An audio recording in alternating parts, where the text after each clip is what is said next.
Hello friends, welcome to Navram. पिछले episode के अंत में देखा था लियोन ने मैग्नेटो पैलेस के नीचे खुदाई शुरू कर दी है। वो यहाँ से एक पिलर को निकालना चाहता है। ठीक किसी टाइम पर वेथोड की भी यहाँ पर एंट्री होती है और यहीं पर पता चलता है वेथोड ने ड्यूक फैमिली के साथ में हाथ मिला लिया है। ड्यूक फैमिली वही फैमिली है जिसे वेथोड बिलोंग करता है और ड्यूक फैमिली का एक बंदा है ड्यूक टाइकॉन, जो किस तरीके से लियोन को खत्म करना चाहता है। इसलिए दोनों साथ में मिलकर एक शानदार प्लान बनाते हैं। इन्होंने बस इतना सोचा है कि ड्यूक को किसी भी तरीके से थोड़े से ब्लड को कंस्ट्रक्शन साइट पे बिखेर देना है। उसके ये काम वेथोड खुद संभाल लेगा और इस तरीके से वेथोड की इस जगह पर एंट्री हो जाती है। वो यहाँ पर उस जगह पहुंच चुका है जहाँ से इस जगह को ठंडा किया जा रहा है। सबसे इंपॉर्टेंट जगह यही है, ये एक फ्रीजिंग चैम्बर है जहाँ पर काफी सारे मैजिशियन है जो कि एक मशीन के अंदर अपनी एनर्जी डाल रहा है ताकि किस तरीके से इस जगह को ठंडा रख सके। लेकिन शायद से इन्हें अंदाजा नहीं है कि वेथोड यहाँ पर आ चुका है और वो जल्दी इनके साथ में बहुत बुरा कुछ करने वाला है। इन्हीं सारे मैजिशियन में से एक शैलो भी है और क्या खतरनाक सीन होगा अगर वेथोड ने यहाँ पर शैलो को प्रोटेक्ट कर दिया और शैलो कुछ हो जाता है तो जेवर तो पागल हो जाने वाला है। उसके लिए जिंदगी भर का रह जाएगा कि लड़की सामने थी लेकिन आखिर में बात भी नहीं की। बाकी अभी फिलहाल तो प्रेडिक्शन है, देखते आगे क्या होता है। यहाँ से अभी फिलहाल तो लियोन को भी अंदाजा नहीं है यहाँ पर सब कुछ चल क्या रहा है। वो बड़े आराम से अपनी बनाई हुई इस गुफा के अंदर घूम रहा होता है। तभी दो वर्कर्स उसके पास में आता है। उन्हें देखकर लियोन कहने लगता है, तुम लोग यहाँ पर क्या आए हो? तुम्हें अपना काम करते रहना चाहिए। क्या तुम्हें तुम्हारा काम पसंद नहीं आ रहा है? वर्कर्स बोलते हैं, नहीं ऐसा नहीं है, हमें हमारा काम काफी ज्यादा पसंद है, लेकिन हम तो यहाँ पर आपको थैंक यू कहने के लिए आए थे। आपकी वजह से अस्वान सिटी के साथ में हमारे रिलेशन काफी अच्छे हो चुके हैं। स्पेशली मेरी वाइफ आपको थैंक यू कहना चाहती थी क्योंकि वो अस्वान पोएट्री सीखना चाहती थी, लेकिन काफी लिमिटेड सीख नहीं पा रही थी क्योंकि अस्वान सिटी से रिलेशन अच्छे नहीं थे। लेकिन अब जब रिलेशन ठीक हो चुका है तो पोएट्री सीख पा रही है और इसी वजह से वो आपको थैंक यू कहना चाहती थी। दूसरा बंदा बोलता है, अगर काम करते हुए मुझे काफी लंबा टाइम हो चुका है, आपके साथ में काम करते हुए मैंने काफी पैसा कमाया है और वो सारा पैसा मेरे बेटे की पढ़ाई में लगाता हूँ। मेरा बेटा भी काफी जल्दी एक अच्छा सिविल इंजीनियर बनने वाला है और ये सब कुछ आपकी वजह से हुआ है। हम दोनों इस चीज के लिए आपको थैंक यू कहना चाहते हैं।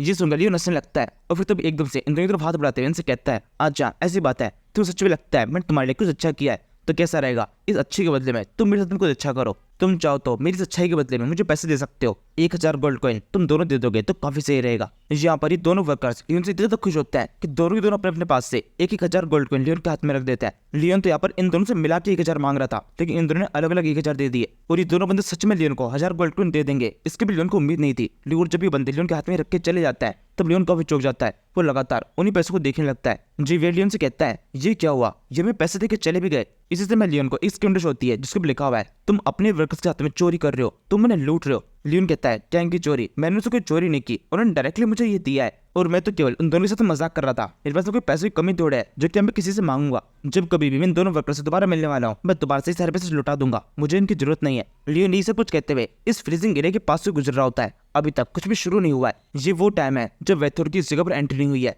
यहाँ पर इस फ्रीजिंग एरिया के बाहर दो वर्कर्स खड़े हुए हैं। वैसे ही दो वर्कर्स नहीं, दो सोल्जर्स हैं जो कि इसकी रखवाली कर रहे हैं। अंदर काफी सारे मैजिशियन हैं जो कि अपना काम कर रहे हैं। इनकी रखवाली करना काफी जरूरी है। दोनों सोल्जर काफी अच्छे तरीके से यहाँ पर खड़े होते हैं। तभी एक सोल्जर दूसरे से कहता है, शिफ्ट चेंज होने का टाइम हो चुका है, लेकिन दूसरे वाले सोल्जर अभी तो यहाँ पर आए नहीं, जाओ एक बार चेक करके आओ। ये सुनकर दूसरा सोल्जर वहां चला जाता है और इसी टाइम पर ये पहला सोल्जर अपने पास से इस खून की बोतल को बाहर निकालता है। ये सिर्फ वही सोल्जर है जिसको ड्यूक फैमिली ने काम दिया है। दूसरे सोल्जर के इस जगह जाने के तुरंत बाद ये सोल्जर उस जगह पर उस खून को बिखेर देता है और उसके तुरंत बाद उस खून के अंदर एक आग दिखाई देती है और फिर इसके आगे से वह थोड़ा काम शुरू होता है। वो गेट के नीचे से जो थोड़ी सी जगह होती है वहां से अंदर तो एंटर कर जाता है। वो भी ब्लड फॉर्म में एकदम आराम से अंदर तो एंटर कर गया है और फिर अब यहाँ से प्रेजेंट टाइम शुरू होता है। अंदर जितने मैजिशियन है उनको बिल्कुल अंदाजा नहीं है उनके साथ में क्या होने वाला है। इसी समय वह तो जोर से हंसता है, वो अपने बॉडी फॉर्म में आ चुका है और जिस समय जीवेयर को भी उसके ऊपर होने का एहसास हो जाता है। वो जल्दी पीछे तो दिखता है। लियोन कहता है, क्या हुआ, तुमने मुझे काफी डरा दिया है। जीवेयर डरते हुए बोलता है, ये वही है। इसी समय उस फ्री चैम्बर के अंदर से जितने मैजिशियन होते हैं उन सभी की आवाज आने लगती है, तुम कौन हो,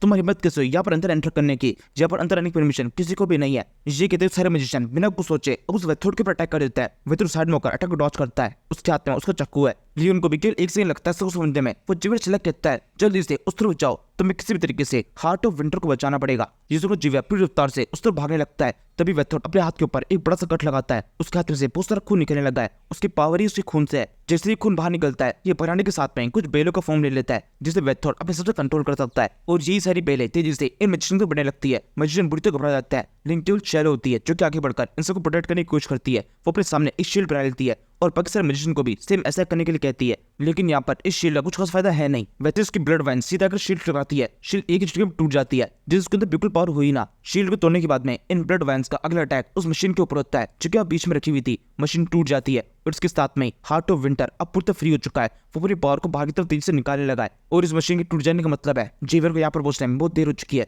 जेवियर किस तरीके से गेट को तोड़कर अंदर की तरफ एंटर करता है और अंदर आने के बाद में देखता है हार्ट ऑफ विंटर जो कि पूरी तरह बेकाबू हो चुका है। उसके तेजी से ठंडी हवा निकल रही है, वो पूरा एरिया तेज ठंडा होता जा रहा है और मैजिशियन भी उसे कंट्रोल नहीं कर पा रहे। इसके बाद जेवियर जल्दी से वेथोर ढूंढने की कोशिश करता है, लेकिन आसमान तो कहीं भी वेथोर दिखाई नहीं दे रहा। वो पहले यहाँ से भाग चुका है, उसे जो कुछ भी करना था वो कर गया। 1-2 सेकंड लगे उसकी सारा काम कंप्लीट करने में, लेकिन यहाँ पर तबाही मच चुकी है। शेलो किस तरीके से सब कुछ ठीक करने की कोशिश करती है। वो सिर्फ विंटर ऑफ हार्ट के ऊपर अपनी पूरी एनर्जी लगा देती है ताकि किसी तरीके से उसकी पावर को एक जगह पे इकट्ठा किया जा सके, वो वापस से कंट्रोल में आ जाए। लेकिन उसके लिए भी कर पाना काफी ज्यादा मुश्किल है। उसके ऊपर ठंडी हवा है काफी तेज से इफेक्ट डाल रही होती है। तभी जेवियर पीछे से देखता है लियोन भी भागते हुए उस तरफ आ रहा है। लियोन चिल्ला के उसे कहता है वहीं पर रुक जाओ, पास आने की जरूरत नहीं है। इसी समय लियोन तक भी ठंडी हवा पहुंच जाती है। लियोन समझ जाता है वेथोर क्या कर गया है। वो चिल्ला के जेवियर से बोलता है तो मैं किसी भी तरीके से हार्ट ऑफ विंटर को यहाँ पर रोकना पड़ेगा, ये ठंडी हवाएं आगे नहीं बढ़नी चाहिए। जेवियर कहता है लेकिन मुझे वेथोर को पकड़ना है। लियोन कहता है अभी फिलहाल मेरी बात को मानो, मुझे भरोसा करो, जो मैं कह रहा हूँ वैसे ही करो। ये सुनने के बाद जेवियर वैसे ही करता है। वो लियोन की बात को मान लेता है। वो तेजी से अपने पंखों को फैलाता है और फिर अपनी पूरी एनर्जी को इस हार्ट ऑफ विंटर पे लगा देता है। वो भी अभी से कंट्रोल करने की कोशिश कर रहा है। शेलो और जेवियर दोनों साथ मिलकर इस काम कर रहे होते हैं, लेकिन ये दोनों भी इस काम को नहीं कर सकते। जेवियर की पावर भी कम पड़ रही है। वो इसे कुछ करते हुए सोचने लगता है ये पावर बहुत ज्यादा है, ये पावर एक ड्रैगन की है जिसे इस तरीके से हाथों से कंट्रोल करना काफी ज्यादा मुश्किल है। इसकी मत से लड़ाई के अंदर काफी बड़ी बड़ी सेनाओं खत्म किया जाता है, तो इसे मैं कैसे कंट्रोल में कर सकता हूँ।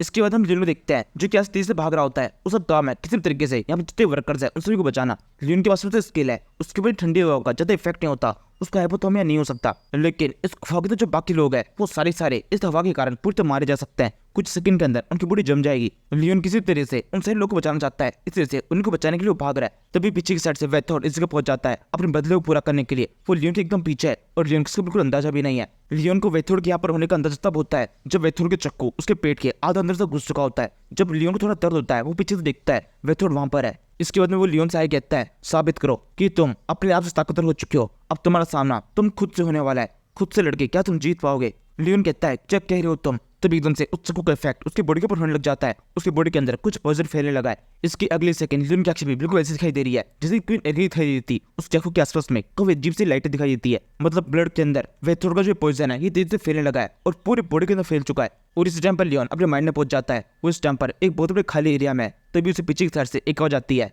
साओकेम ये तुमने क्या किया, तुम देख रहे हो यहाँ पर कितनी तबाही मच चुकी है। अब सोचो अगर ये तबाही तुम मचाते तो ये काम कितना आसान हो जाता। तुम्हारे पास में कितनी सारी पावर है, तुम एक ही झटके में इस पूरे महल को डिस्ट्रॉय कर सकते थे और फिर बड़ी आसानी से तवारंगों को बाहर निकाल सकते थे। लेकिन इसके बावजूद भी तुमने एक कॉम्प्लेक्स तरीका चुना जिस वजह से इतने सारे लोगों की जान खतरे में पड़ चुकी है। इन सभी लोगों की जान तुम्हारी वजह से खतरे में पड़ी है। तुम्हारे पास में अभी भी मौका है, इस पूरी जगह को डिस्ट्रॉय कर दो और फिर इसके बाद तवारंगों को आसानी से बाहर निकाल लो। तुम्हारे पास पावर है, तुम जो चाहे वो कर सकते हो और कोई भी तुम्हें रोक नहीं सकता। लियोन से ये सारी बातें लियोन खुद कह रहा होता है और इस दूसरे लियोन के चेहरे के ऊपर काफी अजीब से इविल एक्सप्रेशन है। इसके बाद हम जेवियर को देखते हैं जो कि अभी भी इस विंटर ऑफ हार्ट के पास में किस तरीके से इसकी एनर्जी को रोकने की कोशिश कर रहा है और हर एक बीतते सेकंड के साथ में उसकी बॉडी के ऊपर इस ठंड का इफेक्ट बढ़ता जा रहा है। ये हवाएं थी जिससे उसकी बॉडी के ऊपर टकरा रही होती है। शेलो भी उसके साथ में ही है। वो जेवियर के साथ तो दिखती है और वो जल्दी से अपनी मैजिक को यूज करती है। शेलो ने यहाँ पर अपनी फायर पावर को यूज किया है। उसके हाथों के अंदर से एक बहुत ही फायर टोर्नेडो निकलता है जो कि सीधे इस विंटर ऑफ हार्ट के चारों तरफ घूमने लगता है। इसके साथ में उससे की ठंड थोड़ी कम हो जाती है और अब इस तरीके से ये विंटर ऑफ हार्ट को कुछ और देर तक कंट्रोल में रख सकते हैं। जेवियर सोचने लगता है शेलो मेरी काफी मदद कर रही है, हम किस तरीके से इसे कंट्रोल में ला सकते हैं। लेकिन फिर भी ये एक ड्रैगन की पावर है जिसे पूरी तरह काबू में करना काफी मुश्किल होगा। हम इसे लंबे टाइम तक रोक सकते हैं, बस इतना ही हो पाएगा हमसे। लेकिन मुझे किसी तरीके से इससे बढ़कर कुछ करना पड़ेगा क्योंकि वहां पर साओ की भी जिल लाइफ खतरे में है। वेथोर पता नहीं यहाँ से कहाँ भाग चुका है। मैं उसके ऊपर डायरेक्टली अटैक करना चाहता था लेकिन उनके कहने पर मुझे यहाँ पर रुकना पड़ा। मुझे पूरा यकीन है वेथोर इस टाइम पर किस तरीके से साओकिम के ऊपर अटैक करने की कोशिश कर रहा होगा। मुझे जाकर उनकी मदद करनी है लेकिन मैं यहाँ पर फंसा हुआ हूँ। यहाँ पर जेवियर सोच रहा है बिल्कुल वैसे ही होता है। साओकिम के ऊपर वेथोर के अटैक लगातार होते जा रहे हैं। वेथोर लियोन से बोलने लगता है तुम्हारे ऊपर मेरे स्नैफ का अटैक हो चुका है, अब धीरे धीरे करके इसका असर भी शुरू हो जाएगा।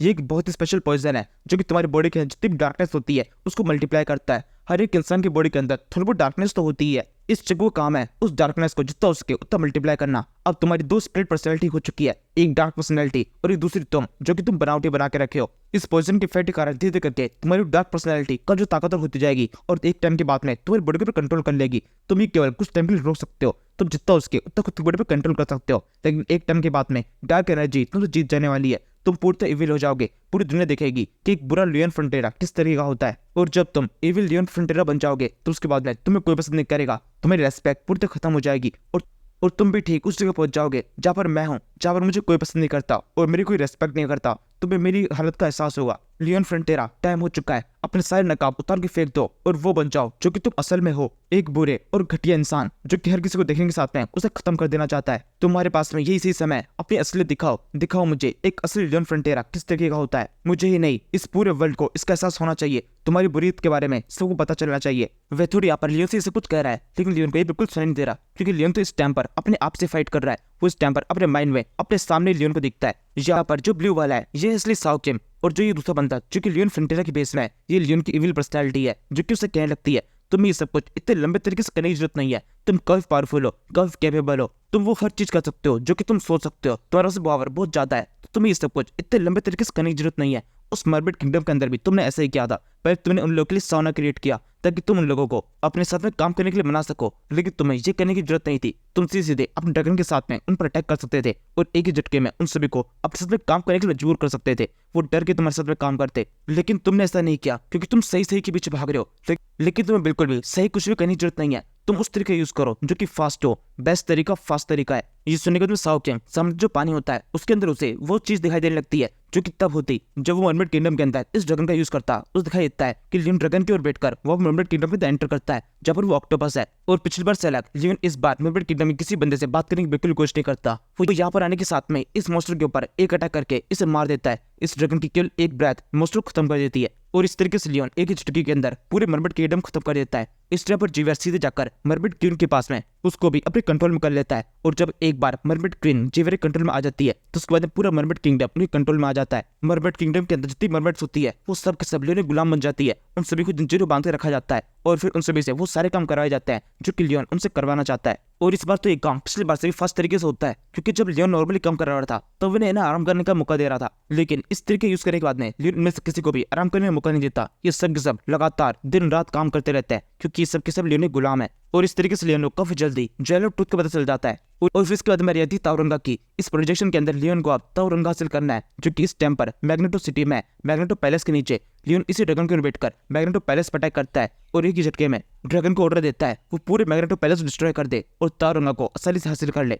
इसी के साथ ही साओ किम जो कुछ शो हो रहा होता है वो हमें बंद जाता है। लियोन कहता है अगर तुमने इस तरीके का यूज किया होता तो अब तक तुम तब का जेल ऑफ ट्रूथ को पूरी से रेडी कर चुके होते, तुम्हारे पास में तुम्हारे हर एक सवाल का जवाब होता। साओ किम बोलता है क्या बकवास कर रहे हो तुम, नहीं ऐसे में बिल्कुल भी नहीं कर सकता, ये तरीका बिल्कुल गलत है। जब मेरे पास भी आसान तरीका है, एक ऐसा तरीका जिससे लोगों को नुकसान ना पहुंचे, तो बेकार में उन्हें नुकसान पहुंचाने का क्या फायदा। मैं ऐसे इससे लोगों को मार नहीं सकता हूँ केवल इसलिए क्योंकि थोड़ा सा एक्स्ट्रा टाइम लग रहा है, मैं उस टाइम खर्च करने के लिए तैयार हूँ, लेकिन इस तरीके से बेकार में इससे लोगों की लाइफ को खतरे में नहीं डालूंगा। लियोन कहता है इससे क्या फर्क पड़ता है कि दूसरे इंसान की जान खतरे में पड़ती है या फिर नहीं, तुम्हें इससे कोई फर्क नहीं पड़ना चाहिए। वो तुम्हारी फैमिली नहीं है, वो तुम्हारे लोग नहीं है, तुम्हें फर्क पड़ना चाहिए केवल तुम्हारी फैमिली से, तुम्हारी सिटी के लोगों से। बाकियों के साथ में क्या होता है उससे तुम्हें कोई मतलब नहीं है, उनके साथ में जो होता है वो होने दो। तुम खुद सोचो तुम्हारे लिए क्या ज्यादा इंपॉर्टेंट है, तुम्हारी फैमिली जिसमें तुम्हारी फ्रंटियर सिटी आती है, फ्रंटियर सिटी में रहने वाले सारे लोग आते हैं, तुम्हारे मदर फादर जुलिन और इसके अलावा लियोन जीवीआर बाकी सब लोग आते हैं, तुम्हारी खुद की लाइफ आती है। और वहीं दूसरी तरफ है ये बाकी बचे हुए लोग जिनकी जान को तुमने बचाया है। मतलब तुम चाहते तो इन सभी को मार सकते थे, लेकिन तुमने इनको मारा नहीं। अब तुम सोच लो तुम्हारा गलत डिसीजन तुम्हें सब कुछ खोने में मजबूर कर सकता है। एक लूजर सब कुछ खो देगा। तुम तो अच्छे तरीके से सब कुछ जानते हो ना फ्यूचर में क्या होने वाला है। अगर तुम इसी तरीके से टाइम वेस्ट करते रहे तो सब कुछ हो जाएगा और सबके सब मारे जाएंगे। ये कहते हुए ये इविल लियोन अब रोना शुरू कर देता है। साओ किम अपने सामने लियोन की मदर और फादर की वो तस्वीरें देखता है जो कि दीवार के ऊपर लटकी हुई है। और अब इस तरीके से साओ किम अब थोड़ी कंफ्यूजन में आ चुका है, उसे समझ में नहीं आ रहा कि क्या सही है और क्या गलत। क्या सच में ये लियोन फ्रंटेरा, ये इविल लियोन फ्रंटेरा जो कि दिखाई दे रहा है, क्या वो सही है। और जैसे साओ किम ये चीज सोच रहा है वो पूरी जगह जैसे धीरे धीरे करके क्रैम्बल करने लगती है। इस पूरी जगह पर पॉइजन दिखाई देने लगा है और पॉइजन लगातार बढ़ता जा रहा है। तभी इविल लियोन साओ किम की तरफ अपना हाथ बढ़ाता है और उसे कहता है मेरे हाथ को पकड़ो और सब कुछ वैसे करो जैसा कि मैं तुमसे कह रहा हूँ, सब कुछ बहुत आसान हो जाएगा। तुम कोई भी डिसीजन जल्दी से ले पाओगे और जल्दी से किसी भी डिसीजन के ऊपर अमल कर पाओगे, कोई भी तुम्हें रोक नहीं पाएगा। मेरी बात मानो, मेरी बात को मानना ही बेस्ट तरीका है। किसी भी चीज को तुम फास्ट कर पाओगे और फास्ट ही बेस्ट होता है। जब इविल लियोन ये सब कुछ कह रहा होता है तो धीरे धीरे साओ किम उसके तरफ बढ़ने लगता है। वो उसके हाथ की तरफ अपना हाथ बढ़ाता है और फिर अगले सेकंड उसके पास में आकर उसे गले लग जाता है। इविल लियोन मुझे समझ में नहीं आता ये सब कुछ हो क्या रहा है। साओ किम से कहता है तुम्हें डरने की जरूरत नहीं है, मैं किसी भी हालत में इस गलत तरीके का यूज करने वाला नहीं हूँ।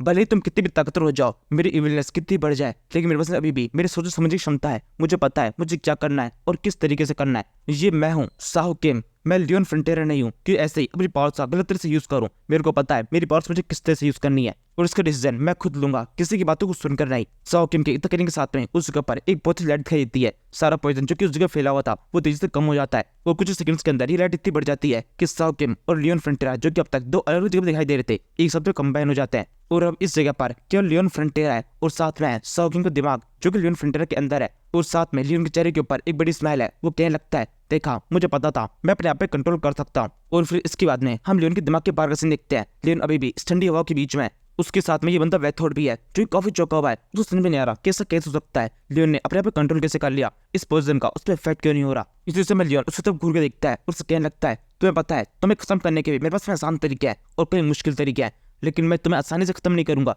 मैं तुम्हें आसानी से मार सकता हूँ, फास्ट तरीका बेस्ट तरीका होता है, लेकिन फिर भी तुम्हें तुम्हारी की सजा अच्छी तरह से मिलेगी। तुम्हें वो सजा मिलेगी जिसकी तुम काबिल हो और इस सजा की शुरुआत मैं अभी करता हूँ। ये लो इस मुक्के को एक्सेप्ट करो। जैसे लियोन उसके कॉलर पकड़कर उसके मुंह पर एक मुक्के मुक्का मार देता है। लियोन के इस एक मुक्के के अंदर बहुत ज्यादा जान है। वेथोड खत्म करने के लिए केवल ये एक मुक्का ही काफी है। मतलब वो जान से नहीं मरा है, लेकिन वेथोड की हालत इतनी खराब हो चुकी है कि लियोन के सामने दोबारा खड़ा नहीं हो सकता।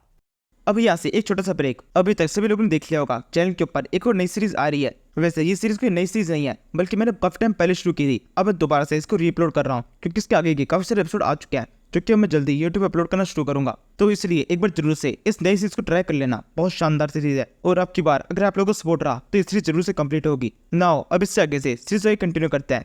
इसके बाद हम क्वीन एरिक को देखते हैं जिसके पास में सारी इन्फॉर्मेशन पहुंच चुकी है। वो भी भागते हुए इसी के लिए निकल पड़ती है। उसके साथ में काफी सारे सोल्जर होते हैं। वो उनसे पूछने लगती है उन्होंने किस जगह खुदाई शुरू की थी, वो जगह अभी और कितनी दूर है। सोल्जर बोलता है बस 5 मिनट और, हम कुछ देर में उस जगह पहुंच जाएंगे। इसे कुछ देर बाद नहीं उस जगह पहुंच जाता है। क्वीन एरिक पहुंचने के साथ में तुरंत ही अंदर कूद जाती है। बाकी सोल्जर अंदर नहीं कूदते, उन्हें दिखाई दे रहा है अंदर ठंडी हवा बाहर निकल रही है और सोल्जर को पता होता है कि इन हवा के संपर्क में आने के साथ वो तुरंत ही खत्म जाएंगे, तो अंदर कूदना बेकार है। वो एरिका को भी रोकने की कोशिश करता है, चिल्ला कहता है आप अंदर मत जाइए, वो विंटर ऑफ हार्ट हमारे लिए इतना भी इंपॉर्टेंट नहीं है। एरिका बोलती है उसकी तो कोई इंपॉर्टेंस ही नहीं है, उससे भी ज्यादा इंपॉर्टेंट चीज है वहाँ पर अंदर की साइड में। मुझे किसी भी तरीके से लियोन फ्रंटियर को बचाना होगा जिसकी लाइफ हमारे लिए किसी भी विंटर ऑफ हार्ट से कुछ ज्यादा इंपॉर्टेंट है। ये कहते एरिका उस खड्डे के एकदम नीचे तक पहुंच जाती है। उस नीचे सबसे पहले जीवेरे पड़ती है जो कि अपने हाथों से इस विंटर ऑफ हार्ट को कंट्रोल करने की कोशिश कर रहा है। वो से पूछती है जीवियर लियोन फ्रंटियर कहाँ पर है। जीवियर कहता है वो वहाँ पर अंदर की साइड में अभी और गहराई में अंदर की तरफ गए थे। ये सुनकर एरिका वहां से आगे तो बढ़ना शुरू कर देती है। उसके ऊपर भी यह हवा का प्रेशर पड़ रहा है। तभी सामने की तरफ उसे ये बंदा वेथोड दिखाई देता है जिसकी बॉडी पूरी तरह से बर्फ में जम चुकी है।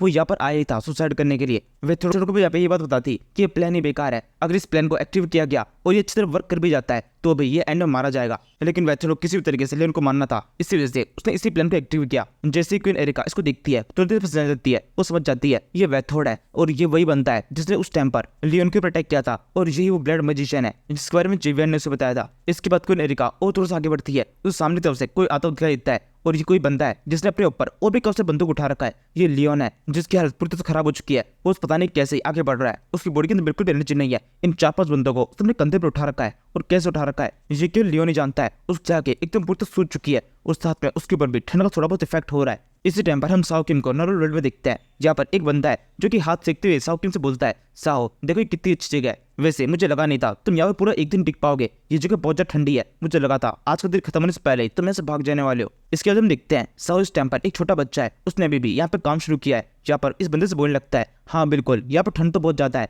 लेकिन मैं इस तरह का इंसान नहीं कि ठंड को देखकर भाग जाऊं, और वैसे भी आप लोग तो साथ में है ही, जब आप लोग यहाँ पर सर्वाइव कर सकते हैं तो मैं भी कर सकता हूँ। ये सुनकर दूसरा बंदा बोलता है बहुत अच्छे, मुझे तुमसे यही उम्मीद थी, मुझे पता था तुम एक काफी अच्छे कंस्ट्रक्शन वर्कर बनोगे, तुम्हें पता है इस जगह पर कैसे सर्वाइव करना है, तुम्हें पता है हमारा काम काफी ज्यादा मुश्किल है जिसके अंदर हम अपने काम को क्विट नहीं कर सकते, हमें अपना काम कंप्लीट करना ही पड़ेगा। तुम सच में काफी ज्यादा स्ट्रांग हो जिसे इतनी ठंड में भी ठंड नहीं लगती है। साओ बोलता है नहीं ऐसा कुछ भी नहीं है, मुझे बहुत ज्यादा ठंड लग रही है, लेकिन मुझे पता है यहाँ से भागने का कुछ फायदा नहीं है, मुझे भागने में बहुत अजीब सा लगता है। ये सुनकर दूसरा बंदा लियोन के पास में आकर उसके कंधे पे हाथ रखते हुए उसे कहने लगता है ऐसा तो सब सोचते हैं, किसी को भी भागना पसंद नहीं है, हर कोई अपनी सिचुएशन को फेस करना चाहता है, लेकिन कभी कभी हमें समझना चाहिए कि किस टाइम में भाग लेना है। अगर तुम्हें कभी भी लगे या कि ठंड कुछ ज्यादा ही हो चुकी है और तुम यहाँ पर सर्वाइव नहीं कर सकते तो तुरंत यहाँ से चले जाना। ये जगह पर सर्वाइव करना इतना भी इंपॉर्टेंट नहीं है, तुम्हारे लिए तुम्हारी सेहत इंपॉर्टेंट होनी चाहिए और तुम्हें पता होना चाहिए तुम्हारे लिए क्या इंपॉर्टेंट है। और इसके अलावा यहाँ पे तुम्हारे साथ मैं तो हुई, अगर तुम्हें कभी भी किसी चीज की जरूरत हो तो मेरे पास में आना, मैं तुम्हारी जरूरत को जरूर उससे पूरा करने की कोशिश करूंगा। ये कहते हुए बंदा लियोन को देख के हंस रहा होता है और लियोन को इसे देखकर थोड़ा अपना सा फील होता है। फिर देख के सोचने लगता है यहाँ पर जितने भी लोग हैं,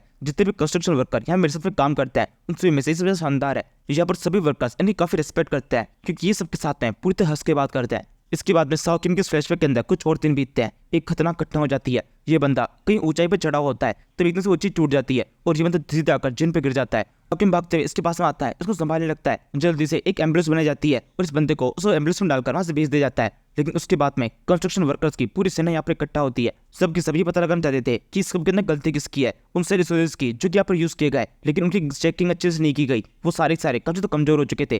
कंस्ट्रक्शन की सेफ्टी का बिल्कुल ध्यान नहीं रख दिया गया। ये सारी गलती यहाँ के इंचार्ज की है, जिसको यहाँ पर सही रिसोर्स को यूज करना चाहिए था। कुछ लोग बड़े लगता है ये सारी गलती कंस्ट्रक्शन कंपनी की है, जो कि अपने रिसोर्स को लगातार बदलती नहीं है। तो कुछ लोग इस गलती को बिल्डिंग के ऊपर डालने की कोशिश करते हैं और उसके बाद में कुछ इतने गिरे लोग आते हैं, वो एंड में इस गलती को वर्कर के ऊपर डालते हैं कि वर्कर थोड़ा थका हुआ था, वो ना चाहते हुए भी अपनी बॉडी के ऊपर ज्यादा प्रेशर देते हुए ओवर टाइम कर रहा था। इसी वजह से काम करते हुए उसकी आंख लग गई, थोड़ा सा उसका बैलेंस बिगड़ा, उसके बाद वो चेन पे गिर गया। इसी तरीके से हर एक ने एक दूसरे की उंगली उठा ली, लेकिन कोई भी आगे बढ़कर ये नहीं कहा कि सबके अंदर मेरी गलती है। किसी ने भी इस गलती को अपने ऊपर लेने से मना कर दिया। यहाँ पर ये सारे लोग तो अपने इल्जाम को एक दूसरे को डालते रहे, लेकिन इस वर्कर की लाइफ खराब हो गई। वो पूरी जिंदगी कभी भी दोबारा चल नहीं पाया। ये याद करते हुए लियोन का ये फ्लैशबैक खत्म होता है। लियोन के साथ में काफी सारे वर्कर्स होते हैं जिसे उसने अपने कंधों पर उठा रखा है। आगे बढ़ते हुए सोचने लगता है वो सारे कंस्ट्रक्शन ओनर्स, साइट इंचार्ज, जिन सभी को मैं जानता हूँ, वो सबके सब बहुत ज्यादा घटिया थे। वो किसी भी चीज की रिस्पॉन्सिबिलिटी अपने ऊपर नहीं लेते थे, लेकिन मैं ऐसा बिल्कुल भी नहीं हूँ। अगर इस जगह पर कोई भी मारा जाएगा, कोई भी कंस्ट्रक्शन वर्कर अगर यहाँ पर किसी भी तरह से घायल हो जाता है, तो उसकी पूरी जिम्मेदारी मेरी होगी और मैं इन सभी को किसी भी तरह से बचाऊंगा। अगर यहाँ पे मैं बच जाता हूँ तो इसका मतलब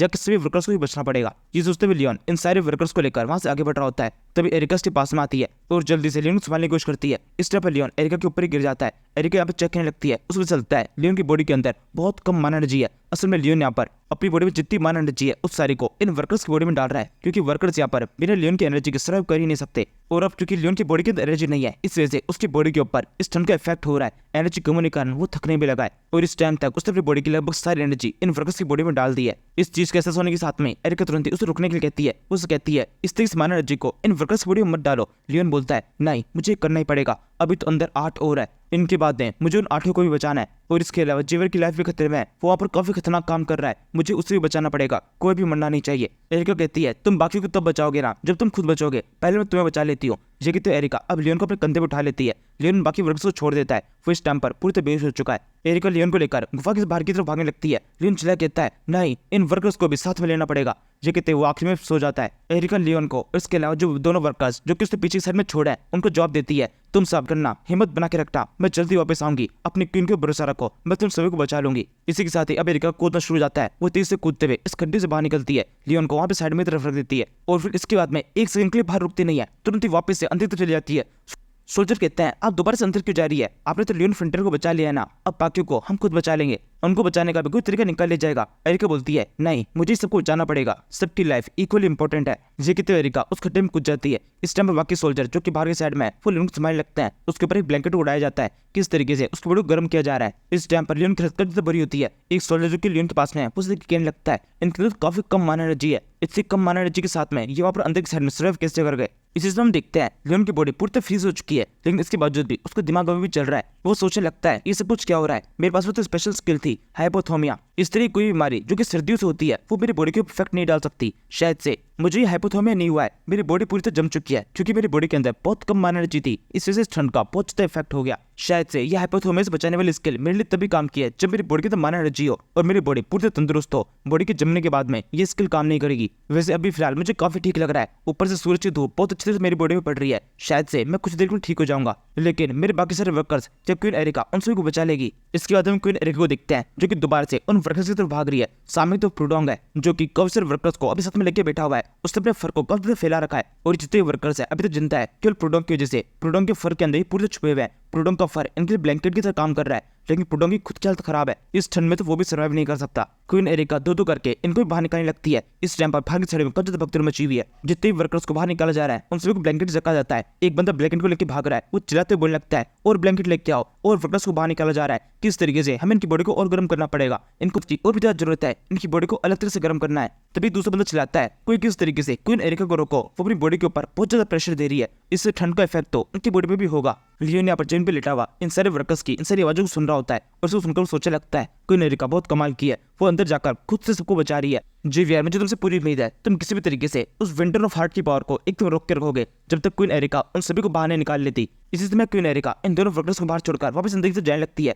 तभी सोल्जर भागते हुए क्वीन एरिका के पास में आता है, उसे कहने लगता है आपको दोबारा से अंदर जाने की जरूरत नहीं है, जितने वर्कर्स अंदर है हमें उन सभी को अलविदा कहना पड़ेगा। एरिका बोलती है क्या बकवास कर रहे हो तुम, मेरे पास अभी भी वो काबिलियत है, मैं अंदर जाकर हर एक को बचा सकती हूँ। और क्या ये बात तुम तब भी कहते जब तुम अंदर की तरफ फंसे होते। एरिका की इस एक लाइन को सुनने के बाद में लियोन को और शांति मिलती है। वो एकदम रिलैक्स फील करता है और सोचने लगता है शायद से मुझे आराम कर लेना चाहिए। एरिका किसी भी तरीके से सभी लोगों को बचा लेगी और वैसे भी वहाँ पर जेवियर भी है, जेवियर सब कुछ संभाल लेगा। मुझे पूरा यकीन है ये लोग सब कुछ ठीक कर सकते हैं, मुझे कुछ भी करने की जरूरत नहीं है, मुझे बस थोड़ा सा आराम कर लेना है। इसके अगली सेकंड एकदम से लियोन को कुछ याद आता है, उसे याद आता है डीपी पॉइंट के अंदर एक पॉइंट -1 पे गया था। इसके अगले second Leon winter of heart की इस पावर को फील करने लगता है। उसे याद आता है अगर जेवियर वहां पर इस विंटर ऑफ हार्ट की पावर को कंट्रोल नहीं कर पाता है, उसके साथ में वो लड़की शैलो भी है, अगर उसके ऊपर किसी तरह खतरा आ जाता है तो जेवियर किसी भी तरीके से शैलो को बचाने की कोशिश करेगा और उसको बचाने के चक्कर में कहीं उसकी खुद की लाइफ खतरे में ना पड़ जाए। लियोन की सोचते में क्यों नजर दोबारा से इस गुफा की तरफ बाहर निकलती है। बाहर आते बाकी वर्कर्स को चिल्लाई कहने लगता है सभी वर्कर्स बच चुके हैं और वो दोबारा से अंदर जाने की जरूरत नहीं है।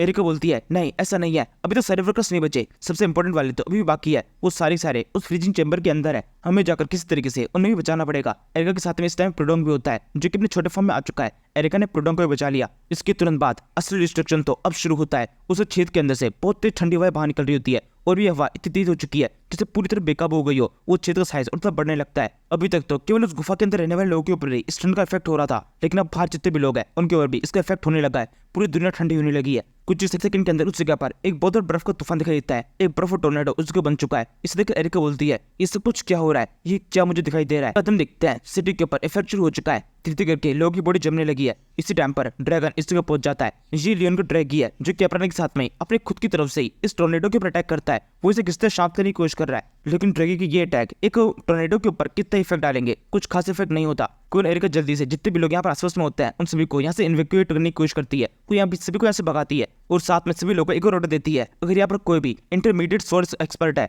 या फिर उससे ऊपर के लेवल का कोई बनता है तो बाकी लोग की मदद करे, यहाँ से भागने के बजाय बाकियों की मदद करो और बाकी लोग भागो। ये कहते हुए एरिका खुद भी भाग रही है, वो भी यहाँ से बच के निकलना चाहती है। तभी तो सामने की तरफ लियोन दिखाई देता है जो कि अपनी जगह पर खड़ा हो चुका है। वो यहाँ से भाग नहीं रहा। एरिका चिल्ला कहती है लियोन यहाँ से निकलो, तुम्हें यहाँ से भागना चाहिए, यहाँ पर तुम कुछ भी नहीं कर सकते। लियोन कहता है नहीं मुझे पता है मैं क्या कर सकता हूँ, इस बार मैं इस जगह पर अपना कुछ भी देखूंगा, मुझे मेरा सब कुछ चाहिए। ये कहते लियोन अपने हाथों साबित करके अपने स्किल एक्टिवेट कर देता है। इस टाइम पर उसकी बॉडी के अंदर बहुत कम माइनर एनर्जी है और माइनर एनर्जी कम होने का मतलब है उसका इमरजेंसी मोड एक्टिवेट हो चुका है। अब वो और भी तेजी से बाहर की एनर्जी को अपनी बॉडी में ऑब्जॉर्व कर सकता है। वो यहाँ पर इस विंटर ऑफ हार्ट की सारी एनर्जी को अपनी बॉडी में ऑब्जॉर्व करने की कोशिश करता है। इसलिए एरिका बोलती है नहीं लियोन तुम ये नहीं कर सकते, ये एनर्जी बहुत ज्यादा है, ये एनर्जी तुम्हारी बॉडी को पूरी तरह ब्लास्ट कर देगी, तुम इसे ऑब्जॉर्व नहीं कर पाओगे। लेकिन ये सुनकर भी लियोन रुकता नहीं है बल्कि और भी तेजी से इस ऑब्जॉर्प्शन की स्पीड को बढ़ा देता है। ये एनर्जी उस पूरी जगह पर तेजी से फ्लक्चुएट करने लगती है। तूफान जो कि उसको बना हुआ है पूरी तरह से अपना साइज खोने लगता है और इसी के साथ में एरिका समझ जाती है लियोन का तरीका काम कर रहा है और लियोन को रोकने का कुछ फायदा है नहीं। वो लगातार इस टोर्नेडो तो भी देखने लगती है। टोर्नेडो एक जगह पर इकट्ठा होता जा रहा है और फिर कुछ सेकंड के अंदर वहां से गायब हो जाता है। उसकी सारी एनर्जी एक जगह पर इकट्ठा हो जाती है और फिर इसके बाद में एक छोटी सी एनर्जी फॉर्म लेकर एक लाइट का फॉर्म लेकर तेजी से लियोन तो बनने लगती है। लियोन के हाथ में समा जाती है और इसके अगले सेकंड पूरा मौसम साफ हो जाता है। सारी एनर्जी लियोन की बॉडी में समा चुकी है और लियोन पूरी तरीके से बर्फ का बन चुका है। और इस तरीके से लियोन ने एक बार फिर से पूरे मैग्नेटो सिटी को बचा लिया है। सबके साथ पूरी तरह शांत हो चुका है और इस टाइम पर क्वीन एरिका बहुत घबराई हुई है। उस समझ में नहीं आ रहा कि लियोन ने काम कर कैसे दिया और लियोन ने अभी काम कर दिया है तो लियोन के साथ में अब आगे क्या होगा। वो लगातार लियोन की तरफ देख रही होती है। लियोन की बॉडी पूरी तरह से बर्फ में जम चुकी है और वो बिल्कुल भी अपनी बॉडी को मूव नहीं कर पा रहा। सभी वर्कर्स और सोल्जर एक टक निगाहों से लियोन की तरफ देख रहे होते हैं। वैसे गुफा के अंदर वेथुर तो मारा जा चुका है, जैसे कि लियोन ने प्रेडिक्ट किया था बिल्कुल वैसे ही हुआ है। जेवियर यहाँ पर इस विंटर ऑफ हार्ट की एनर्जी को बिल्कुल कंट्रोल नहीं कर पाता और अंदर रहकर ही शैलो को बचाने की कोशिश करता है। इसी वजह से विंटर ऑफ हार्ट की पूरी एनर्जी पूरी तरह अनलिश जाती है, जिसके बाद में तूफान बनता है। लेकिन अब तो तूफान पूरी तरह खत्म हो चुका है क्योंकि सारी एनर्जी लियोन की बॉडी के अंदर है। ये सब नॉर्मल होने के बाद में शैलो जेवियर से बोलने लगती है ये सब कुछ हुआ कैसे, वो सारी एनर्जी एकदम से गायब कैसे हो गई। जेवियर उस तरफ देखता है जब विंटर ऑफ हार्ट था। वह कहता है देखो वो यहाँ पर नहीं है। इसके बाद में ये सब बाकी मैजिशियन को देखने लगता है। सभी मैजिशियन एक दूसरे का हाल पूछ रहे हैं, एक दूसरे संभालने की कोशिश कर रहे हैं क्योंकि इन सभी ने किस तरीके से एक दूसरे के साथ में रहकर इतने बड़े खतरे का सामना किया है। तो सब एक दूसरे की जानकारी ले रहे हैं और साथ में इससे सब चौके में भी होते हैं कि ऐसा कैसे हो सकता है। विंटर ऑफ हार्ट की पावर पूरी तरह अनलीश हो चुकी थी, वो बेकाबू हो गई थी, तो उसके बावजूद भी ये सब जिंदा कैसे बच गए। इनका यहाँ पर जिंदा बचना एक मिरेकल की तरह है जो कि पूरी तरह नामुमकिन था। एक मैजिशियन जो कि इन सभी में सबसे सीनियर है वो इन सभी से बोलने लगता है हाँ तुम सब ठीक कह रहे हो, हम सभी को बचना पूरी तरह नामुमकिन था, लेकिन ऐसा केवल तभी हो सकता है जब किसी ने विंटर ऑफ हार्ट की सारी एनर्जी को अपनी बॉडी के अंदर अब्सॉर्ब कर लिया हो। जैसे जिवेरी सुनता है वो तुरंत ही भागकर लियोन के पास से पहुंचता है। उसने बिल्कुल सही सुना था, लियोन ने सारी एनर्जी को अब्सॉर्ब किया है और वो बर्फ में जमा हुआ है। जीवर जैसे लियोन की सर को दिखता है वो काफी घबरा जाता है और सोचने लगता है मेरे से फिर से यही गलती हो गई। जीवर के साथ में स्टैम्पर शेलो भी होती है। एरिका भी स्टैम्पर काफी चौकी हुई है। सबके सब एकदम शांति से लियोन की तरफ ही देख रहे हैं। क्वीन एरिका की बॉडी स्टैम्प बुरी तरह कांप रही होती है। वो बुरी तरह घबराई हुई है। वो सीधे सीधे लियोन की तरफ बढ़ती है। लियोन अपने हाथों सामने तरफ कर रखा है और यहीं पर उसका हाथ फ्रीज हो रखा है। एरिका लियोन के हाथ के साथ में अपने हाथ को मिलाती है और उसके तुरंत बाद उसे लियोन की हार्ट बीट फील हो जाती है। वो चिल्ला के जीवियर से बोलती है, जीवियर इसकी हार्ट बीट अभी भी चल रही है, शायद से हम अभी भी इसको बचा सकते हैं। क्वीन एरिका की एक लाइन उस पूरी जगह पर जैसे ऊर्जा भर देती है। सबके सब वापस इधर उधर भागना शुरू कर देता है। एरिका की बोलती है, जीवियर तुम्हें किसी तरीके से अपनी बॉडी के अंदर जो माना एनर्जी है उस सारी को लियोन की बॉडी के अंदर डालकर उसकी बॉडी को गर्म करना पड़ेगा। ये सुनने से जीवियर तुरंत ही इस प्रोसेस शुरू कर देता है। लियोन की बॉडी के अंदर अब एनर्जी को डाला जा रहा है ताकि उसकी बॉडी को गर्म किया जा सके और इसकी बॉडी के एसेस में जो भी बर्फ जमी हुई है वो पिघल जाए। जब बाहर की सारी प्रोसेस चल रही होती है हम लियोन को दिखते हैं जो कि इस टाइम पर किसी अलग सी जगह पर है। ये लियोन का माइंड कुछ है जहाँ पर उसके हाथ पूरे बंधे हुए हैं। असल में हाथ बंधे हुए नहीं है बल्कि उसकी पूरी बॉडी फ्रीज हो रखी है, इसलिए वो बिल्कुल भी अपनी बॉडी को मूव नहीं कर पा रहा। वो इधर देखते कहने लगता है ये भला कौन सी जगह है, ये मैं कहाँ पहुंच गया। तभी साइड से एक आवाज आती है, ये असल में तुम्हारा हार्ट है, तुम इस टाइम पर तुम्हारे हार्ट में हो। तुम्हारी पूरी बॉडी के अंदर केवल इकलौती एक चीज है जो कि इस टाइम मूव कर सकती है, वो केवल तुम्हारा हार्ट है। वैसे तुम्हें यहाँ पर खुश होना चाहिए और मुझे थैंक यू कहना चाहिए क्योंकि तुम इस टाइम पर जिंदा हो मेरी वजह से, तुम मुझे थैंक यू कह सकते हो। ये सुनते हुए लियोन इस चीज को देखता है, ये ब्लू रंग की कोई चीज है और इसे देखकर लियोन कहता है, तुम हो क्या चीज? देखने में ऐसा लग रहा है जैसे तुम किसी इंसान के पिछवाड़े हो, क्या तुम सच में वो हो? ये सुबह नीली चीज कहती है, नहीं वैसा बिल्कुल भी नहीं है, तुम इतनी गंदी चीज से मुझे कंपेयर कैसे कर सकते हो? क्या तुम्हें दिखाई नहीं दे रहा मैं क्या हूँ? मैं हूँ विंटर ऑफ हार्ट जिसको तुमने ऑब्जर्व किया था। देखो मेरी तरफ ठीक से देखो, मेरा रंग ब्लू है जो कि ठंडा रंग होता है, इसका मतलब है विंटर, और दूसरी तरफ मेरा शेप हार्ट की तरह है, इसका मतलब है heart, winter of heart. Leon कहता है, तुम इससे देखने की बात है, अब तो तुम एक पूप की तरह लग रहे हो, ऐसा लग रहा है जैसे किसी ने बहुत ही डिजाइनदार तरीके से पूप किया हो। विंटर ऑफ हार्ट कहता है, तुम कितने तक घटिया हो, कितनी गंदी चीजों के साथ है मुझे कंपेयर कर रहे हो। एक बात मत भूलो, इस टाइम पर मैं तुम्हारी बॉडी के अंदर हूँ, तुम्ही ने मुझे ऑब्जर्व किया है। इनफैक्ट मैंने तुम्हें खुद को ऑब्जर्व करने का मौका दिया है क्योंकि मैं देखना चाहता था कि कोई इंसान इतना बेवकूफ कैसे हो सकता है और इतना बेवकूफ इंसान असल में दिखता कैसा होगा। तुम सच में बहुत ज्यादा बेवकूफ हो। तुम भला कैसे सोच सकते हो कि तुम विंटर ऑफ हार्ट को ऑब्जर्व कर पाओगे? तुम जानते हो मेरी पावर कितनी ज्यादा है। अगर तुम मेरी एनर्जी को ऑब्जर्व करने की कोशिश करते हो तो तुम्हारी पूरी बॉडी पूरी तरह नष्ट हो सकती है। मेरे अंदर असल में एक पूरे ड्रैगन की पावर है। मेरी जैसी पावर को बनाने में एक ड्रैगन को 100 दिन से ज्यादा टाइम लगता है और तुम इस एनर्जी को केवल एक ही दिन में एक ही बार में झटके में एक साथ ऑब्जर्व करना चाहते थे। तुम्हें लगता है तुम ये कामयाब कर पाते? तुम्हें पता है इस टाइम पर तुम जिस लेवल पर हो, अगर मेरी एनर्जी का 1000वां हिस्सा भी ऑब्जर्व करने की कोशिश करोगे तो भी तुम्हारी बॉडी पूरी तरह जवाब दे जाएगी। तुम मेरी एनर्जी का 1000वां हिस्सा भी ऑब्जर्व नहीं कर सकते, लेकिन मैंने तुम्हारी बॉडी के अंदर एक स्पेशल टाइप की पावर देखी है जो कि मुझे अट्रैक्ट कर रही है। जब मैंने तुम्हारी बॉडी की एनर्जी को देखा तो मुझे पता चला तुम्हारे अंदर एक ड्रैगन की पावर है। ये सुनने के साथ में लियोन क्या जाता है, उसके पास में एक स्किल है जिसकी मदद से वो ड्रैगन के साथ में अच्छे से कंप्यूट कर सकता है। और इसके अलावा जो लियोन की आधी बॉडी है वो असल में ड्रैगन की जैसी है और आधी बॉडी ह्यूमन जैसी है, इसलिए लियोन किसी भी ड्रैगन से बात कर सकता है। ड्रैगन उसे ड्रैगन जैसा ही समझेंगे। ऐसा ही सेम यहाँ पर इस विंटर ऑफ हार्ट के साथ में हो रहा है कि लियोन को एक ड्रैगन जैसा समझ रहा है। विंटर ऑफ हार्ट आगे बोलता है, इसके अलावा मैंने तुम्हारी एक और काबिलियत को देखा। मैंने देखा तुम खुद की लाइफ खतरे में डालकर बाकी लोगों को बचाने की कोशिश कर रहे थे, जो कि तुम्हारा एक काफी अच्छा स्टेप है। तुम काफी अच्छे तरीके से दूसरों के लिए अपनी लाइफ को सैक्रिफाइस कर सकते हो। तुम्हारी इसी काबिलियत को देखकर मैं बहुत ज्यादा खुश हुआ, इसलिए मैं देखना चाहता था कि तुम्हारा असली बिहेवियर किस तरीके का है। लियोन कहता है, क्या बकवास कर रहे हो तुम? किस दूसरे को बचाने के लिए मैं अपनी लाइफ को सैक्रिफाइस करूंगा? नहीं, ऐसा मैं बिल्कुल भी नहीं हूँ। मैं बस इन सारे वर्कर्स को बचा रहा था क्योंकि ये सारे वर्कर्स पूरी तरह ट्रेंड है। अगर मैं इनकी जगह पर किसी दूसरे वर्कर को हायर करूंगा तो मेरा काफी सारा टाइम वेस्ट हो जाएगा। मेरे को उनको दोबारा ट्रेनिंग देनी पड़ेगी। बाकी इसके अलावा उनको बचाने के चक्कर में अपनी लाइफ को सैक्रिफाइस कर देने का मेरा कोई भी इरादा नहीं था। विंटर ऑफ हार्ट कहता है, तुमने चाहे जो कुछ भी सोचा हो, लेकिन तुमने जो किया वो इंपॉर्टेंट है। मैं समझता हूँ कि तुमने उनके लिए अपनी लाइफ को सैक्रिफाइस किया और जो मैं समझता हूँ उतना ही काफी है। लियोन कहता है, किस चीज के लिए काफी है? विंटर ऑफ हार्ट इस टाइम पर एक एनर्जी फॉर्म में आ जाता है। वो तेजी से उस तरफ घूमने लगता है। लियोन के चक्कर काटने के बाद में एकदम से लियोन के अंदर समा जाता है और इसी के साथ में लियोन की पूरी बॉडी बहुत जोर से चमकने लगती है। और इसी से में लियोन को एक स्क्रीन होती है जिसके ऊपर लिखा हुआ है, तुम्हारे पास में विंटर ऑफ हार्ट की पावर आ चुकी है। ये कौन सी लेजेंडरी पावर है। इस पावर के साथ में तुम्हें एक स्किल ही मिली है। इस स्किल की मदद से तुम किसी भी चीज को जमा सकते हो। इस स्किल का नाम है फ्रीजिंग टाइम। ये स्किल होने के साथ में लियोन की आंखें खुल जाती है। वो इस टाइम पर एक बेड पे लेटा हुआ है और यहाँ पर लेटे हुए सोचने लगता है, फ्रीजिंग टाइम ये तो काफी अच्छी स्किल है, या फिर मुझे कहना चाहिए ये काफी कूल स्किल है। तभी दोबारा स्क्रीन होती है जिसके ऊपर लिखा हुआ है, तुम अपनी बॉडी के अंदर जो भी माना एनर्जी है उसको फ्रीजिंग टाइम स्किल के अंदर यूज कर सकते हो। जितनी ज्यादा एनर्जी तुम्हारी बॉडी के अंदर होगी उतनी ज्यादा अच्छे तरीके से कि फ्रीजिंग टाइम स्किल काम करेगी। जितनी एनर्जी से तुम फ्रीजिंग टाइम स्किल को यूज करोगे उतने बड़े एरिया के अंदर इसका इफेक्ट होगा। ये एक एक्सप्लोजन अटैक होगा जिसे जिसे तुम अपने पावर के हिसाब से कंट्रोल कर सकते हो, इसका रेडियस डिसाइड कर सकते हो। इसके अलावा इस स्किल के अंदर एक और शानदार पावर है, इसकी मदद से तुम टाइम तक को फ्रीज कर सकते हो। जिस एरिया के अंदर तुम स्किल का यूज करोगे उस एरिया का टाइम थोड़ा स्लो हो जाएगा, लेकिन बाहर के साइड के एरिया का टाइम काफी तेज चलता रहेगा। तुम एक तरीके से ये समझ सकते हो इस स्किल को यूज करने के बाद में तुम फ्यूचर में पहुंच जाओगे, काफी लंबा टाइम तुम तेजी से निकाल सकते हो। ये सुनने के साथ में लियोन काफी खुश जाता है, वो उससे बोलने लगता है ये तो काफी कमाल का है, इसकी मदद से मेरा कंस्ट्रक्शन काफी तेज हो जाएगा। शाम को शुरू करने के बाद मैं अपने आप को किस जगह बंद कर सकता हूँ, खुद को फ्रीज कर सकता हूँ, और फिर जब मैं दोबारा से उस जगह जाऊंगा तब तक वो काम कंप्लीट हो चुका होगा। सिस्टम कहता है क्या बस इतने शानदार स्किल को तुम केवल कंस्ट्रक्शन के लिए यूज करना चाहते हो, तुम्हारी सोच सच्चे बहुत छोटी है। लियोन कहता है तुम मुझे मत सिखाओ, मुझे स्किल को किस तरह से यूज करना है, मैं इसे अपने तरह से यूज करूंगा क्योंकि ये मेरी स्किल है, मैं इसे अभी के अभी यूज करके देखना चाहता हूँ। सिस्टम में तो दोबारा शो होती है, इसमें लिखा हुआ है बस इसे यूज करने में केवल एक प्रॉब्लम है। लियोन कहता है और वो क्या? सिस्टम कहता है इस स्किल को एक बार यूज करने के लिए तुम्हें 3000 आरपी पॉइंट चाहिए, जो कि तुम्हारे पास में है नहीं, तुम्हारे पास में केवल 2665 आरपी पॉइंट है, यानी कि इस स्किल का तुम अभी यूज नहीं कर सकते। लियोन कहता है ये क्या बात हुई, 3000 आरपी पॉइंट तुम जानते भी हो ये कितने ज्यादा होते हैं, अब तो टोटल मिलाकर मेरे पास में 3000 है भी नहीं, और तुम केवल एक बार में केवल एक स्किल यूज करने के चक्कर में इस पूरे को खर्च कर सकते हो। सिस्टम कहता है हाँ तो ये स्किल है भी तो इतनी बड़ी। लियोन कहता है तो बड़ी स्किल का फायदा ही क्या, जब तुम उसके ऊपर इतने सारे आरपी पॉइंट लगा दो, जब मुझे आरपी पॉइंट खर्च करना है तो मैं कई सारी छोटी छोटी स्किल का यूज कर लूंगा, ये सारी बड़ी स्किल भला मेरे किस काम की है। लियोन ये सब कुछ सिस्टम से कह रहा होता है तो एकदम से नोटिस करता है उसे काफी लंबे टाइम बाद में होश आया है,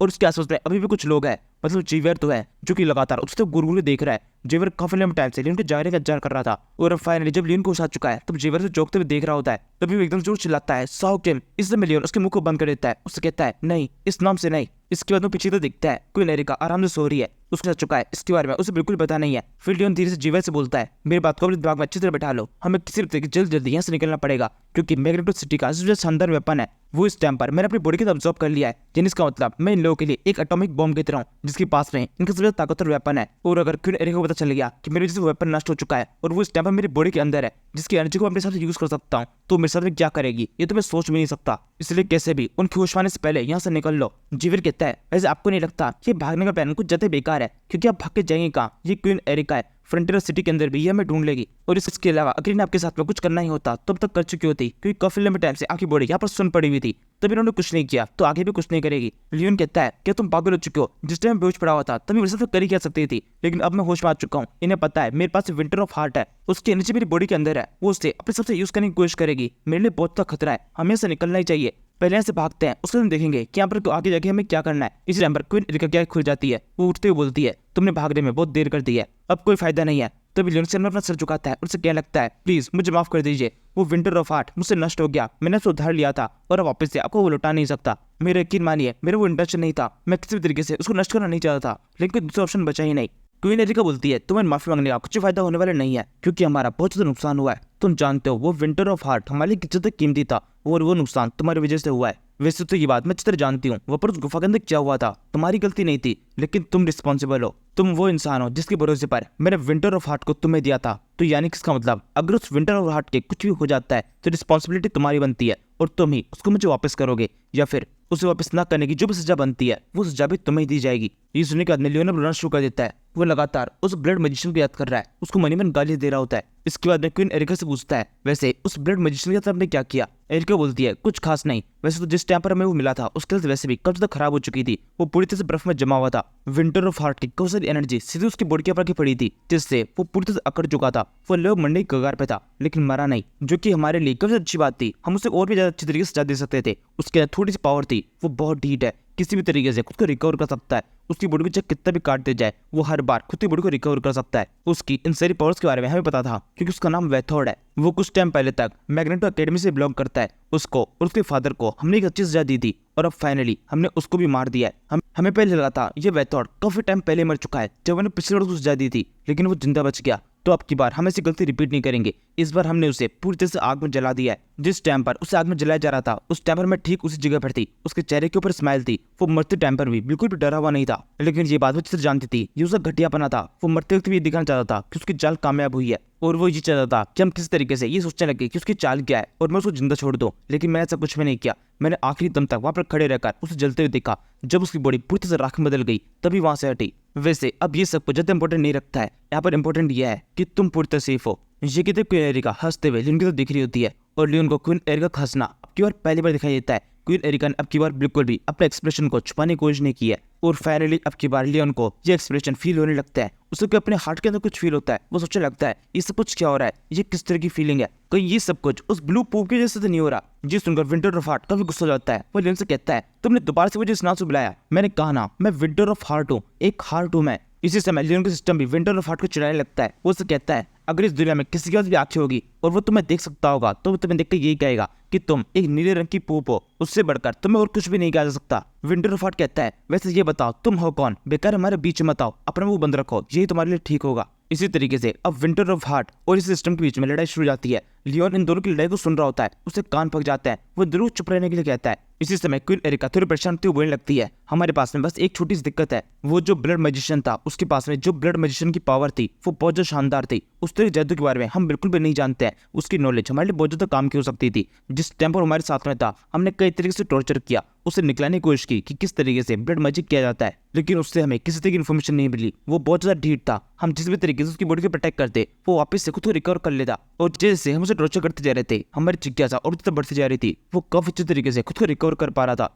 लेकिन साथ में डर भी बढ़ता जा रहा था कि कहीं कोई गड़बड़ ना हो जाए और उसे वहां से भागने का मौका ना मिल जाए। तो हमें एंड में आकर उसे मारना ही पड़ा बिना इन्फॉर्मेशन को जाने। उसको मारने से ठीक पहले हमने उसके ऊपर कन्फेशन मैजिक का भी यूज किया था, लेकिन बाकी कोई और मैजिक उसके ऊपर इफेक्ट नहीं डालते हैं। कन्फेशन मैजिक से भी कुछ नहीं हुआ, हमें उससे कुछ भी पता नहीं चला, एंड में वो मर ही गया। तभी लियोन कहता है वैसे मेरे पास में एक इन्फॉर्मेशन है, जिस टाइम पर मैं उसके साथ में गुफा में था तब अचानक से उसने मेरे ऊपर अटैक कर दिया था। उसके पास में एक पर्पल रंग का चाकू था जिसकी मदद से उसने मुझ पर अटैक किया। उस चाकू के ऊपर एक पॉइजन लगा हुआ था, तो वो पॉइजन बिल्कुल नॉर्मल नहीं था, वो बहुत ज्यादा खतरनाक था। उसने उसका नाम भी बताया था the curse of the all consuming darkness. इसका इफेक्ट डार्कनेस के ऊपर होता है, डार्कनेस बहुत ज्यादा बढ़ जाती है। उसने मुझे बताया था इस पॉइजन का इफेक्ट होने के बाद में बॉडी की जितनी भी डार्कनेस होती है उसके अंदर से बहुत ज्यादा बढ़ जाती है और धीरे धीरे करके वो डार्कनेस बॉडी के ऊपर कंट्रोल करने लगती है, जिसके ऊपर इस पॉइजन का इफेक्ट होता है। इफेक्ट होने के बाद में धीरे धीरे करके वो पूरी तरह डार्क हो जाता है, वो इविल बन जाता है। पॉइजन के इफेक्ट के बाद में मैं अजीब से अलग जगह पहुंच गया था जब मुझे मेरी खुद की एक पर्सनैलिटी दिखाई दे रही थी जो कि मुझ पर कंट्रोल करना चाहती थी। वो पर्सनैलिटी बहुत ज्यादा इविल थी, वो मुझसे अपनी मर्जी काम कराना चाहती थी और वहां पर अच्छी बात ये थी वो सारे काम करवा रही थी जो कि मैं खुद करना चाहता था, लेकिन वो क्योंकि बहुत ज्यादा इविल थे इसलिए मैंने उन्हें किया नहीं, लेकिन वो इविल पर्सनैलिटी मुझे उन्हीं काम से करवाना चाहती थी। इसी समय क्वीन एरिका लियोन को रोकती है, उसे कहती है रुको एक मिनट, तुमने भी एक पॉइजन बताया जो कि डार्कनेस को बढ़ाता है, मुझे एक बात बताओ कि उस पॉइजन का इफेक्ट कुछ इस तरह का दिखाई देता था। ये कहते क्वीन एरिका अपने ग्लव को उतारती है और फिर अपने हाथ के अंदर उस पॉइजन के इफेक्ट को दिखाने लगती है। ये पॉइजन का इफेक्ट बिल्कुल वैसे ही होता है जैसे कि लियोन की आंखों में दिखाई दे रहा था कुछ सेकंड के लिए, बस यहाँ पर फर्क कितना सा है, क्वीन एरिका को ये इफेक्ट बहुत ज्यादा हो चुका है, उसका ये पॉइजन बहुत ज्यादा तेज है। इसके बाद में हम एकदम अलग सीन देखते हैं। मैग्नेटो सिटी के अंदर शाम हो चुकी है, यहाँ पर क्वीन एरिका आराम से पैदल चलती हुई जा रही है। वो उस टाइम पर कुछ परेशान है, ऐसे चलते हुए गेट के पास से गुजरती है, उस गेट को खोलती है। वो अंदर की साइड में उसे एकदम अलग नजारा दिखाई देता है। वहां पर उस रूम के अंदर 3 लोग मरे पड़े हुए हैं और उनके पास में एक बच्ची खड़ी हुई है जिसके हाथ में एक स्वॉर्ड है और इस स्वॉर्ड के अंदर से लगातार खून बह रहा है, इसका मतलब साफ है इस लड़की ने इन तीनों बंदों को मारा है। और वैसे ये लड़की क्वीन एरिका है, चाइल्ड क्वीन एरिका, जो कि धीरे से बोलने लगती है मेरे पास में कोई दूसरा ऑप्शन था नहीं, इन तीनों भाइयों ने मुझे मारने की कोशिश की, ये तीनों मेरे भाई है और इन तीनों ने मुझे मारने से पहले मेरी मदर और मेरे फादर दोनों को मार दिया। जब तक मैं इनको लास्ट टाइम जानती थी उस टाइम तक ये मेरे साथ काफी ज्यादा अच्छे थे, मेरे साथ बहुत काइंड थे, मुझसे बहुत प्यार करते थे, लेकिन पता नहीं इन तीनों को अचानक से क्या हो गया, इन तीनों ने अचानक से मुझ पर अटैक कर दिया, इस वजह से मुझे इन्हें मारना पड़ा। इसलिए क्वीन एरिका एक बात अपने दिमाग में बिठा लो, कोई तुमसे अगर प्यार से बात करता है, अच्छी तरह बात करता है, इसका मतलब ये नहीं तुम उसे भरोसा कर सकती हो। आज के बाद में कभी भी किसी के ऊपर भरोसा मत करना, क्योंकि अगर तुम अपनी फैमिली पर भरोसा नहीं कर सकती तो इसके अलावा इस पूरे वर्ल्ड के अंदर ऐसा कोई नहीं हो सकता जिस पर तुम भरोसा कर सको। ये लियोन फ्रंटेरा, इसकी आदतों को तुम जानती हो, ये भी बिल्कुल भरोसे के लायक नहीं है, इसकी आदतें बहुत तक घटिया है। ये सही मौका पाते ही तुम्हारे साथ में गद्दारी करेगा, तुम्हारी पीठ के ऊपर छुरा घोंपने में इसे बिल्कुल भी टाइम नहीं लगेगा, इसलिए किसी भी हालत में इसे भरोसा मत करो। इसे भरोसा करना एक बेवकूफी की तरह है। तुम इस पूरी दुनिया में किसी पे भरोसा नहीं कर सकती सिवाय खुद के। मैं तुम खुद हूँ, इसलिए मुझसे भरोसा करो। इससे पहले कि इस दुनिया के जो बाकी सारे लोग हैं वो सबके सब तुम पर अटैक करके तुम्हें खत्म कर दे, तुम उन सभी को खत्म कर दो, सबको खत्म कर दो जिन पर तुम्हें भरोसा नहीं है। और इस तरीके से जब सब लोग खत्म हो जाएंगे तब इस दुनिया के अंदर तुम अकेली बचोगी, जिसको इस दुनिया के अंदर अकेले कैसे जीना है ये आता होगा, और कोई भी नहीं होगा जो कि तुम्हें मार सके, ऐसा कोई भी नहीं होगा जिसके ऊपर तुम्हें भरोसा ना हो। ये कहते हुए बच्ची लगातार क्वीन एरिका को उकसाने की कोशिश कर रही होती है, तो एकदम से क्वीन एरिका इसके पास में आकर इसे गले लग जाती है और फिर बड़े आराम से इसे कहने लगती है तुम मेरे मन की आवाज हो, मुझे पता है तुम कौन हो, तुम मैं ही हूँ, इसलिए मुझे खुद को शांत करना पड़ेगा, तुम मेरे कंट्रोल में हो, शांत हो जाओ। मुझे पता है तुम इस टाइम बहुत डरी हुई हो क्योंकि तुम्हारे साथ में काफी कुछ गलत हुआ है, लेकिन इस तरीके से हम किसी को भरोसा करना बंद नहीं कर सकते, भरोसा तो करना पड़ेगा। जैसे कि अब मैं तुम पर भरोसा कर रही हूँ, मुझे पूरा यकीन है तुम सुधर सकती हो। यही कहते हुए अब एक साथ ये दोनों क्वीन एरिका रोना शुरू कर देती है और फिर कुछ सेकंड के अंदर वो छोटी बच्ची क्वीन एरिका वहां से गायब हो जाती है। इस बैकग्राउंड के अंदर पॉइजन कम होता दिखाई देता है। पॉइजन की जो लाइनें थी वो तेज से नीचे की तरफ जाती जा रही है, यानी कि अब धीरे धीरे करके क्वीन एरिका की बॉडी के ऊपर से भी इस पॉइजन का इफेक्ट कम होता जा रहा है। इतने लंबे टाइम से इस पॉइजन से भुगत रही थी, उसे ही पहुंचा इतना दर्द कर रहा था, लेकिन अब लियोन के बताए तरीके से ये काम कर चुका है। लियोन ने भी ठीक इसी तरीके से अपनी बॉडी के जो पॉइजन हुआ था उसे खत्म कर दिया था। बस फर्क इतना सा है, क्वीन एरिका की समझने में काफी लंबा टाइम लग गया। जैसे अब जब सब कुछ नॉर्मल हो जाता है तब क्वीन एरिका को एक बिस्तर पर देखता है। वो जल्दी से होश मारे के साथ में अपने हाथ से देखती है, हाथ के अंदर किसी भी तरीके के पॉइजन के निशान नहीं है। वो जल्दी से अपनी पूरी बॉडी को चेक करती है, उसकी पूरी बॉडी में कहीं भी पॉइजन नहीं है। यहाँ से अब हम कुछ देर पहले का सीन देखते हैं। ये वो टाइम है जब क्वीन एरिका ने अभी अभी लियोन फ्रंटेरा को अपने इस पॉइजन के बारे में बताया है। लियोन ने अभी भी क्वीन एरिका के सामने अपना सर झुका रखा है। उससे कहने लगता है, मैं सच कह रहा हूँ, मैं बिल्कुल भी उस पॉइजन से निपटने का तरीका नहीं जानता हूँ। मैंने बस उस टाइम पर एक चीज की थी, मैंने उस पॉइजन को एक्सेप्ट कर लिया था। एरिका कहती है, एक्सेप्ट कर लिया था, इसका मतलब क्या है? लियोन कहता है, इसका मतलब यह है मैंने ये चीज एक्सेप्ट कर ली थी कि हम सभी के अंदर थोड़ा बहुत हिस्सा इविल होता है। इस दुनिया के अंदर ऐसा कोई भी नहीं है जो कि पूरी तरह से प्योर हो। उसके अंदर इविलनेस तो होगी, लेकिन बस फर्क इस चीज से पड़ता है कि वो अपनी इविलनेस को किसी से कंट्रोल करता है, और मैंने अपने इविल रूप को अच्छी तरह से कंट्रोल किया। शुरुआत से मैं केवल उसकी बातों को सुन रहा था, लेकिन फिर बात है मैंने उसे अपनी बातें सुनाना शुरू किया और उससे भी प्योर बनने की कोशिश की। और इसके साथ मेरे माइंड के अंदर हमेशा केवल एक बात चल रही थी, अगर वो इविल से प्योर नहीं भी बनता है तब भी वो मेरा ही पार्ट है। उसकी बातों को मैं सुनूंगा, लेकिन अपने तरीके से यूज करूंगा। इस तरीके से मेरी इविल फॉर्म कभी मुझ पर काबू नहीं कर पाई। वो मुझे कंट्रोल नहीं कर पा रही थी, और ऐसे धीरे धीरे करके मैं उसे कंट्रोल कर पा रहा था। वो भी धीरे धीरे प्योर हो गया। यहाँ पर इसका मतलब ये नहीं है मैं पूरी तरह प्योर हो चुका हूँ। मेरे अंदर अभी भी मेरी वो इविलनेस है, लेकिन वो इविलनेस दोबारा से मेरे कंट्रोल में आ चुकी है। क्वीन एरिका बोलती है, क्या सच में तुम्हें ये सब कुछ पता है? तुम इतना सब कुछ कैसे जानते हो? मेरे ऊपर पॉइजन इफेक्ट काफी लंबे टाइम से हो रखा है, इसके बावजूद भी मुझे अभी तक समझ में नहीं आया इससे कैसे निपटना है, लेकिन तुम इतना जल्दी समझ गए। लियोन कहता है, ऐसा तो होना ही था, क्योंकि इस तरह के पॉइजन से मैं हर रोज निपटता हूँ। मेरे माइंड के अंदर हर रोज एक नया इविल ख्याल बनता है, जिसको मैं पूरी तरह से कंट्रोल करके कभी भी उस ख्याल को इमिट करने नहीं देता। और अब इसी तरीके से अपने इविल ख्याल को कंट्रोल करना मैं अच्छी तरह सीख चुका हूँ। उस पॉइजन के कारण भी मेरी बॉडी के ऊपर कुछ खास इफेक्ट हुआ नहीं, मैं तुरंत ही उसे कंट्रोल कर पा रहा था, क्योंकि मैंने पहले ही अपने आप को एक्सेप्ट कर लिया है कि मैं ऐसा ही हूँ। जिस सुनने की बात में अब क्वीन एरिका डिसाइड करती है कि वो अपने आप को जैसी भी है वैसे एक्सेप्ट कर लेगी, अपनी इविल फॉर्म को भी। और फिर यहीं से हम वापस से कुछ देर बाद देखते हैं क्वीन एरिका अब कामयाब हो चुकी है। उसकी बॉडी के अंदर बिल्कुल पॉइजन नहीं है, और वो अभी भी लगातार अपने हाथ को देखती जा रही है। वैसे क्वीन एरिका अभी भी बिल्कुल भी खुश नहीं है, बल्कि अब वो थोड़ी और परेशान हो चुकी है। वो सोचने लगती है, लियोन फ्रंटियर ने मेरी काफी मदद की है, लेकिन इसके बावजूद भी उसके लिए मैं कुछ भी कर नहीं सकती हूँ। उसका ट्रायल जल्दी शुरू होने वाला है। इसके बाद हम 4-5 लोगों को देखते हैं जिनके चेहरे के ऊपर काफी अजीब स्माइल होती है। ये सब की सब इविल है, और ये सारे जा रहे हैं लियोन की ट्रायल के लिए। मैग्नेटो सिटी के अंदर इन सभी के पास में काफी अच्छा होता है। असल में लियोन ने जो तबाही मचाई है, और लियोन की वजह से जो विंटर ऑफ हार्ट नष्ट हुआ है, ये ट्रायल उसी चीज के लिए है, क्योंकि winter of heart magneto city के लिए बहुत ज्यादा इंपॉर्टेंट है।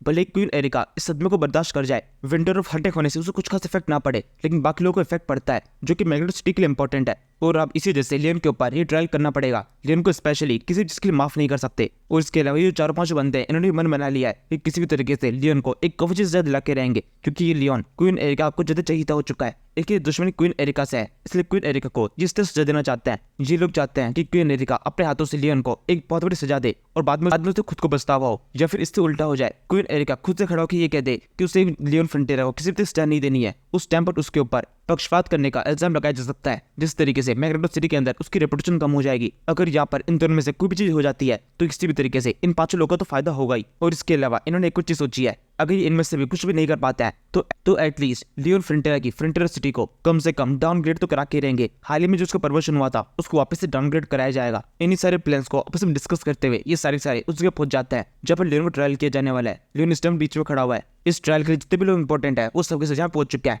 लियोन फ्रंटियर एक दिन शांति सिंह के बीच में खड़ा होता है। क्वीन एरिका बोलती है, अब जब सब लोग यहाँ पर आ चुके हैं तो इस ट्रायल को शुरू करते हैं। ये ट्रायल होने वाला है लियोन फ्रंटियर के ऊपर, और इस ट्रायल के जो हमारे जज है वो हाउस ऑफ पीट से बिलोंग करते हैं। क्वीन एरिका के कहने के बाद में हम सामने की तरफ तख्त पे 3 बंदों को बैठा हुआ देखते हैं, और ये तीनों वही बंदे हैं जो कुछ टाइम पहले लियोन के खिलाफ ये सारी प्लानिंग कर रहे थे।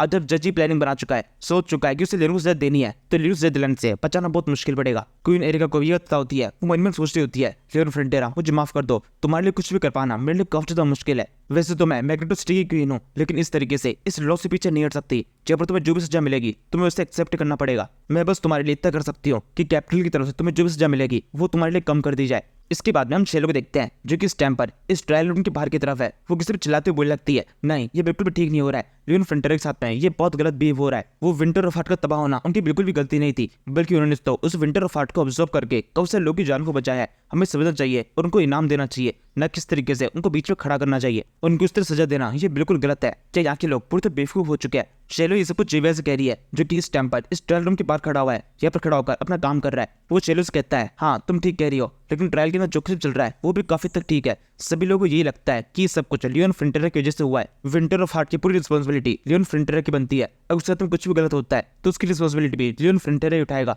अगर इस तरीके से देखा जाए तो वो कल्प्रिट है और उनको सजा मिलेगी। इसके अंदर तुम या फिर मैं कुछ भी नहीं कर सकते। शेलो बोलती है, लेकिन ये तो गलत है, उनके साथ में गलत हो रहा है। लियोन कहता है, तुम चिंता मत करो, मुझे पूरा यकीन है उन्हें कुछ भी नहीं होगा। शेलो कहती है, तुम तो निश्चिंत कैसे हो और तुम इतना पक्के तौर पे कैसे कह सकते हो कि उन्हें कुछ भी नहीं होगा। जेवियर कहता है, वो इसलिए क्योंकि उन्होंने मुझसे कहा है कि उन्हें कुछ भी नहीं होगा और वो लियोन फ्रंटेरा है। मेरे लिए बस इतना ही काफी है। इसके बाद में हम ट्रायल रूम के अंदर सीन देखते हैं, जहाँ पर जो ट्रायल रूम का हेड होता है वो लियोन से कहने लगता है, लियोन फ्रंटेरा तुम्हें मौका दिया जाता है, तुम खुद को खुद से डिफेंड कर सकते हो, क्योंकि तुम मैग्नेटो सिटी के लिए बहुत इंपॉर्टेंट हो। इसलिए क्वीन एरिक ने डायरेक्टली तुम्हारे लिए सिफारिश रखी है कि यहाँ पर तुम खुद को डिफेंड करने के लिए जो चाहे वो बोल सकते हो। तो तुम्हारे पास अभी मौका है, बताओ तुम खुद डिफेंड करने के लिए और क्या करना चाहते हो। यहाँ पर हम तुम्हारे ऊपर भरोसा कर रहे हैं, तुम बिल्कुल भी किसी तरीके से झूठ बोलने की कोशिश नहीं करोगे। किस तो लियोन अपने पास से कुछ निकालने लगता है। इसे देखकर ये बंदा के बोलता है, तुम्हारी हिम्मत, तुम यहाँ पर क्या चीज लेके आए हो, कहीं कोई ऐसी चीज तो नहीं जिसे तुम हम पर अटैक कर सको। अगर तुम्हारे पास ऐसी कोई भी चीज है तो याद रखना जब पर ऐसे काफी सारे लोग हैं जो कि तुम्हें खत्म कर सकते हैं। इसी समय लियोन के पास से एक बहुत ही खतरनाक चीज बाहर निकलती है, जो कि मेन सबूत है। लियोन के पास में वो छोटी सी कांच की बोतल है। वो इसे एक बहुत ही इविल सरफेस बनाते हुए जहाँ पे बैठे सभी लोगों को दिखाने लगता है। और ये वही बोतल है जिसके अंदर वो ब्लड था, जिसकी वजह से वेथोड इसके ऊपर एंटर करा था। और इसे देखने के साथ में इस बंदे का मुंह पूरी तरह उतर जाता है, वो पीला पड़ चुका है। सोचने लगता है ऐसा कैसे हो सकता है, इस कसम में ये कैसे हो सकता है। ये तो वही बोतल है जो कि मैंने उस सोल्जर को दी थी, जिसकी मदद से वेथोड को उस जगह पर एंटर कराया गया। लेकिन ये स्पेसिफिक बोतल उसे कैसे मिल सकती है, उस जगह पर कितना विजडम समझ चुका था, सब जगह पर हड़बड़ी मची हुई थी, इतनी छोटी सी बोतल इसको मिल गई। इस बोतल की मदद से तो ये पूरे गेम को बदल देगा। इसी समय लियोन को भी इस बंदे का उतरा हुआ मुंह दिख जाता है। वो समझ जाता है कि इस सब के पीछे यही वो बंदा है। और इसके अलावा लियोन को पता होता है उसके अंदर जो चीज है वो उस पूरी तरीके से सारे चीज को बदल देगी। पूरा खेल अब उसके कंट्रोल में आ चुका है। और यहाँ से अब हम कुछ देर पहले से देखते हैं, ये वो टाइम है जिस टाइम पर क्वीन एरिका अपने आप को ठीक कर रही थी। उस समय लियोन जेवियर के साथ में इस जगह पर दोबारा से आया था, इस जगह चेक करने के लिए। वो जेवियर से बोलने लगता है, ऐसा तो बिल्कुल भी नहीं हो सकता कि वेथोड यहाँ पर ऐसे ही घुस आया हो, क्योंकि हमने बाहर की साइड में काफी सारी सिक्योरिटी रखी हुई थी, वहाँ पर काफी सारे गार्ड थे। तो ऐसा बिल्कुल भी नहीं हो सकता कि वेथोड ऐसे ही घुस गया। इसके अलावा दूसरी बात यह है, वेथोड को यहाँ पर अंदर की साइड में क्या चीज किस जगह पर है इसके बारे में पता हुआ था।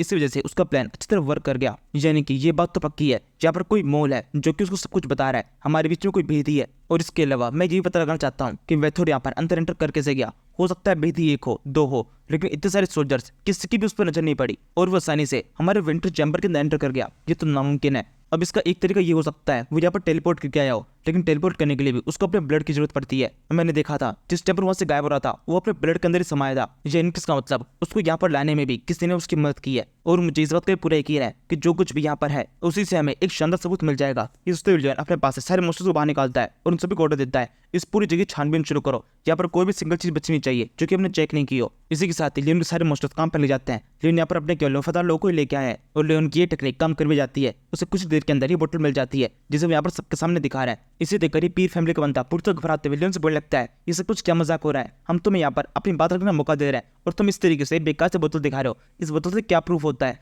तुम्हारी गलती इस बोतल को देखने की बात में बिल्कुल भी कम नहीं हो रही है। तो यानी इसका मतलब तुम्हें सजा मिलनी चाहिए, तुम बिल्कुल भी किसी तरीके से खुद को डिफेंड नहीं कर सकते हो। ये कहते हुए इस बंदे की जुबान कांप रही होती है। हर एक शब्द जो कि इस टाइम पर ये कह रहा है वो लियोन की बात को और ज्यादा पक्का कर रहा है। और इसके अलावा इनको तो पहले से पता है कि यही वो बंदा है जिसने की वेथोड की वहां पर अंदर घुसते हुए मदद की थी। इसके बाद हम देखते हैं इस ट्रायल के रूम के अंदर वो नाइट मौजूद है जो कि उस बोतल को लेकर उस विंटर चैम्बर के पास में गया हुआ था। असल में कुछ देर पहले ये लियोन से मिला था, इसने लियोन से माफी मांग ली है और लियोन को कुछ बता दिया है कि उसे ये खून की बोतल किसने दी थी। और इसके अलावा उसने इन लियोन को यही बताया है कि जिसने उसे उस खून की बोतल दी थी उसने बिल्कुल बताया नहीं था कि उस खून से क्या हो सकता है। उसने बस पैसे दिए तो उसके बदले में उसने काम कर दिया। ये कहते हुए नाइट लियोन को कुछ बताता है और साथ में उससे माफी मांग लेता है। वैसे इस ट्रायल रूम के अंदर पीर लगातार लियोन की तरफ, लियोन की कॉन्फिडेंस की तरफ और इसके अलावा उस नाइट को तो देख रहा होता है जो कि पीछे की तरफ खड़ा हुआ है। और इसी के साथ ही पीर को भी एहसास हो जाता है कि इस नाइट ने कुछ गड़बड़ कर दी है, इतनी बुरी तरह डरा हुआ है। ये इसका मतलब इसने सब कुछ बता दिया है। पीर को जैसे इससे एहसास होता है वो तुरंत ही बात से पलट देता है। एकदम से उसके चेहरे के ऊपर एक बड़ी स्माइल आती है। अब तो वो जैसे लियोन से बात कर रहा था एक कल्प्रिट की तरह, अब वो लियोन से एकदम नॉर्मली बात करता है। वो कहता है, लियोन फ्रंटेरा तुम तो बहुत कमाल के हो, तुमने अब तक मैग्नेटो सिटी के लिए काफी कुछ किया है, तुम्हारे पास में कई सारे शानदार अचीवमेंट्स है। इस वजह से देखते हुए हम ये मान सकते हैं विंटर ऑफ हार्ट अगर तुमसे खो भी गया तो भी कोई बात नहीं, क्योंकि असली हीरा तो तुम हो, असली हीरा तुम हो, तो विंटर ऑफ हार्ट की कोई फर्क नहीं पड़ता। लियोन और जेवियर तुम दोनों हमारी सिटी के लिए एक नगीने की तरह हो, इसलिए इतनी छोटी छोटी चीजों के लिए तुम्हें अब ट्रायल रूम के अंदर लेके आना एकदम बकवास है। यहाँ पर तुम्हारा खड़ा रहना भी तुम्हारे टाइम की वेस्टेज है। हमें याद है तुमने किस तरीके से मैग्नेटो सिटी के लिए वो शानदार ब्रिज बनाया था, और इसके अलावा वो शानदार गार्डन भी हमें याद है, वो ड्रैगन का अटैक भी याद है जिससे तुमने हमें बचाया। और इसके अलावा तुमने कई बार मैग्नेटो सिटी की रेपुटेशन को बढ़ाया है। हमने देखा था किस तरीके से वो बोर्न ड्रैगन क्वीन एरिका के सामने अपना सर झुका रहा था, जिससे सभी के सामने मैग्नेटो सिटी की पावर काफी तक बढ़ चुकी है। तुम्हारी इन्हीं सारी अचीवमेंट को देखते हुए मैं पीर ऑफ हाउस का लीडर तुम्हारी सारी गलतियों को पूरी तरह माफ करता हूँ। तुम्हारी किसी भी गलती के लिए तुम्हें कोई सजा नहीं दी जाएगी। वो विंटर ऑफ हार्ट के साथ में जो कुछ भी हुआ है उसे हम पूरी तरह से भुला देंगे। ये पीर ऑफ हाउस का लीडर जब इसे कुछ कह रहा होता है तब इसके साथ में जो बाकी बंदे होते हैं वो काफी चौके होता है। उन्हें उम्मीद नहीं थी कि इतनी आसानी से लियोन को माफ कर दिया जाएगा। वहीं पीर ऑफ हाउस का लीडर अपने माइंड में लगातार सोच रहा होता है कि तुम इस बार तो बच गए, इस बार से बतौर दिखाकर तुमने जो डरा दिया है, लेकिन अगली बार ऐसा नहीं होगा। मैं और शानदार प्लान बनाऊंगा जिससे तुम्हारी रेपुटेशन पूरी तरह डाउन होगी और तुम्हें एक सजा दी जाएगी जिसके बाद में तुम कभी भी किसी के सामने अपना सर नहीं उठा पाओगे। इस बंदे की तो सोचने के साथ में पूरा केस तुरंत डिसमिस हो जाता है, क्योंकि अब main case Pir of house ने किया था और अब जब यही पीछे हट रहा है तो केस का कोई मतलब नहीं बनता है। इसके बाद हम कुछ टाइम बाद उसने देखते हैं लियोन को फ्री कर दिया गया है और वो दोबारा से अपने काम पे लग गया है, यानी कि मैग्नेटो पैलेस के नीचे से उस पिलर को बाहर निकालने के काम में उसने तारों को बाहर निकालने के लिए पूरा सेटअप कर दिया है, जो कि बाहर भी आ रहा है। इस काम के अंदर लियोन का मास्टर बेबोंग उसकी मदद कर रहा है। जब बेबोंग इस काम में लगा होता है तब लियोन से बगैर में खड़ा होकर सोचने लगता है मुझे किसी भी तरीके से इस सारे काम को जल्दी से कंप्लीट करना पड़ेगा, इससे पहले क्वीन एरिका के पास में कोई दूसरा काम आ जाए। अगर क्वीन एरिका के पास मेरे लिए कोई दूसरा काम आ गया तो मुझे यहीं पे रोक लेगी, मेरे पास वैसे भी टाइम काफी तक कम है। लियोन की तो सोचते सोचते बेबोंग उस बड़े से पत्थर को बाहर निकाल लेता है। ताओरंगा अब बाहर आ चुका है और असल में ये वो पहला पत्थर नहीं है जो कि लियोन से बाहर निकाला है। अब तक वो पहले और 11 पत्थर निकाल चुका है, ये 12 पत्थर है। और इसके बाहर आने के साथ में लियोन को स्क्रीन शो होती है जिसके ऊपर लिखा है तुमने ताओरंगा के 12 पीसेस को यहाँ से बाहर निकाला है, जो कि एक बहुत बड़ी अचीवमेंट है। ताओरंगा बहुत ज़्यादा इंपॉर्टेंट चीज होती है जो कि ज्वेल ऑफ ट्रूथ कंस्ट्रक्शन के अंदर बहुत ज़्यादा काम आने वाली है, क्योंकि तुमने इस अचीवमेंट को कंप्लीट कर दिया है, इसलिए तुम्हें बोनस आर्य पॉइंट दिए जाते हैं। लियोन कहता है कि सच में इस काम को करने से भी आर्य पॉइंट मिलता है। दोबारा स्क्रीन शो होती है जिसके ऊपर लिखा हुआ है तुम्हें 2000 आर्य पॉइंट दिए जाते हैं। और इसे देखने के साथ में लियोन काफी खुश जाता है, क्योंकि अब तक एक बार में जितने भी आर्य पॉइंट मिले हैं उसके अंदर ही सबसे ज्यादा है। और अब इस तरीके से लियोन के पास में 4655 आर्य पॉइंट हो चुका है, यानी इसका मतलब वो उस फ्रीज टाइम स्किल का यूज कर सकता है, जिसे यूज करने के लिए 3000 आर्य पॉइंट चाहिए होता है। अपने पास में इतने आर्य पॉइंट देखकर लियोन कुछ तो बोलने लगता है ये तो कब्जा शानदार हुआ। अब अगर किसी भी टाइम पर मेरे पे किसी भी खतरा पड़ता है तो मैं तुरंत ही फ्रीज टाइम का यूज कर सकता हूँ। मेरे आसपास की सभी चीजें पूरी तरह रुक जाएगी और मेरे को टाइम मिल जाएगा किसी प्रॉब्लम से बाहर निकलने का। इसके अलावा मैंने क्वीन एरिका की बॉडी के ऊपर जो कर्स हुआ था उसे पूरी तरह ठीक कर दिया है, यानी इसका मतलब अब काफी लंबे टाइम तक उनका हाथ नहीं कटेगा और वो इविल नहीं बनेगी। मुझे ऐसा लगता है इस काम करके मैंने कब से लोगों की जान को बचा लिया है। फिर भी इसके बावजूद भी डीपी विंडो के अंदर कुछ भी चेंज क्यों नहीं हो रहा, अभी भी यहाँ पर -1 ही लिखा हुआ है। लेकिन चलो छोड़ जाने दो, मुझे पूरा यकीन है जब मैं इस टास्क को कंप्लीट कर दूंगा और ज्वेल ऑफ ट्रूथ से अपने सवालों के जवाब जान लूंगा उसके बाद जरूर से ये नंबर बढ़ने लगेगा। मैं बहुत जल्दी अपने सवालों के बहुत करीब पहुंचने वाला हूँ, मेरे को मेरे सारे सवालों के जवाब मिलेंगे। इसके बाद में अब हम कुछ देर बाद देखते हैं लियोन इस टाइम पर क्वीन एरिका के सामने है। क्वीन एरिका लियोन से बोलने लगती है क्या तुम सच में जा रहे हो? जिस काम से तुम यहाँ पर आए थे वो काम कंप्लीट हो चुका है तो तुम यहाँ से जा रहे हो? लियोन बोलता है हाँ बिल्कुल, मेरे पास बहुत सारे इंपॉर्टेंट काम है और मैं बिल्कुल भी यहाँ पर टाइम वेस्ट नहीं कर सकता हूँ। मुझे पता है मैं बहुत ही रूड तरीके से बात कर रहा हूँ, आप क्वीन एरिका है, आपसे मैं इस तरह से बात नहीं कर सकता, लेकिन फिर भी समझिए मेरे पास जो जरूरी काम है वो सच में बहुत जरूरी है, जो कि मुझे अभी के अभी कंप्लीट करना पड़ेगा, यानी कि मुझे अभी यहाँ से निकलना है। क्वीन एरिका बोलती है ये काम कितना इंपॉर्टेंट है? सोचो अगर मैं तुम्हें यहाँ पर रुकने के लिए कहूँ तो क्या ये काम इतना इंपॉर्टेंट है कि तुम मेरी इस इच्छा को भी टाल दोगे? ये सुनने के साथ लियोन बिना ज्यादा कुछ सोचे तुरंत ही जवाब देता है हाँ ये काम बहुत इंपॉर्टेंट है, अगर आप मुझे यहाँ पर रुकने के लिए भी कहेंगी तो भी मैं यहाँ पर रुक नहीं सकता हूँ। लियोन की इस जवाब को सुनने के बाद क्वीन एरिका को थोड़ा बुरा लगता है और फिर लियोन से हंसते हुए बोलती है तो फिर ठीक है तुम जा सकते हो। ये कहते हुए क्वीन एरिका के चेहरे का एक्सप्रेशन एकदम बदल रहे होता है, वो और ज्यादा खुश होते हुए बोलती है लेकिन मैं यहाँ पर तुम्हारा इंतजार करूंगी। और ये सुनने के साथ में लियोन वैसे फील करने लगता है जैसे उसने पहले फील किया था। वो तुम पूप जैसे शेप के तुम ये सब कुछ क्या कर रहे हो? तुम्हारी वजह से मेरे हार्ट के अंदर बहुत ज्यादा हलचल हो रही है, जल्दी से ये सब कुछ बंद करो वरना मैं तुम्हें दोबारा से अपनी बॉडी से बाहर निकाल दूंगा। विंटर ऑफ हार्ट कहता है तुम दोबारा से मुझे इस बेकार शब्द से बुला रहे हो, मैं बिल्कुल भी ऐसा नहीं हूँ, मैं असल में एक हार्ट हूँ और तुम मुझे उसी नाम से बुलाओ तो ही ठीक होगा। और इसके अलावा मैं तुम्हें बता देता हूँ मैं तुम्हें कुछ भी फील नहीं करा रहा, ये सब कुछ तुम्हें डायरेक्टली फील हो रहा है। यहाँ से अब दोबारा सीन शिफ्ट होता है। लियोन इस टाइम पर अपने बोन ड्रैगन के ऊपर बैठा हुआ है।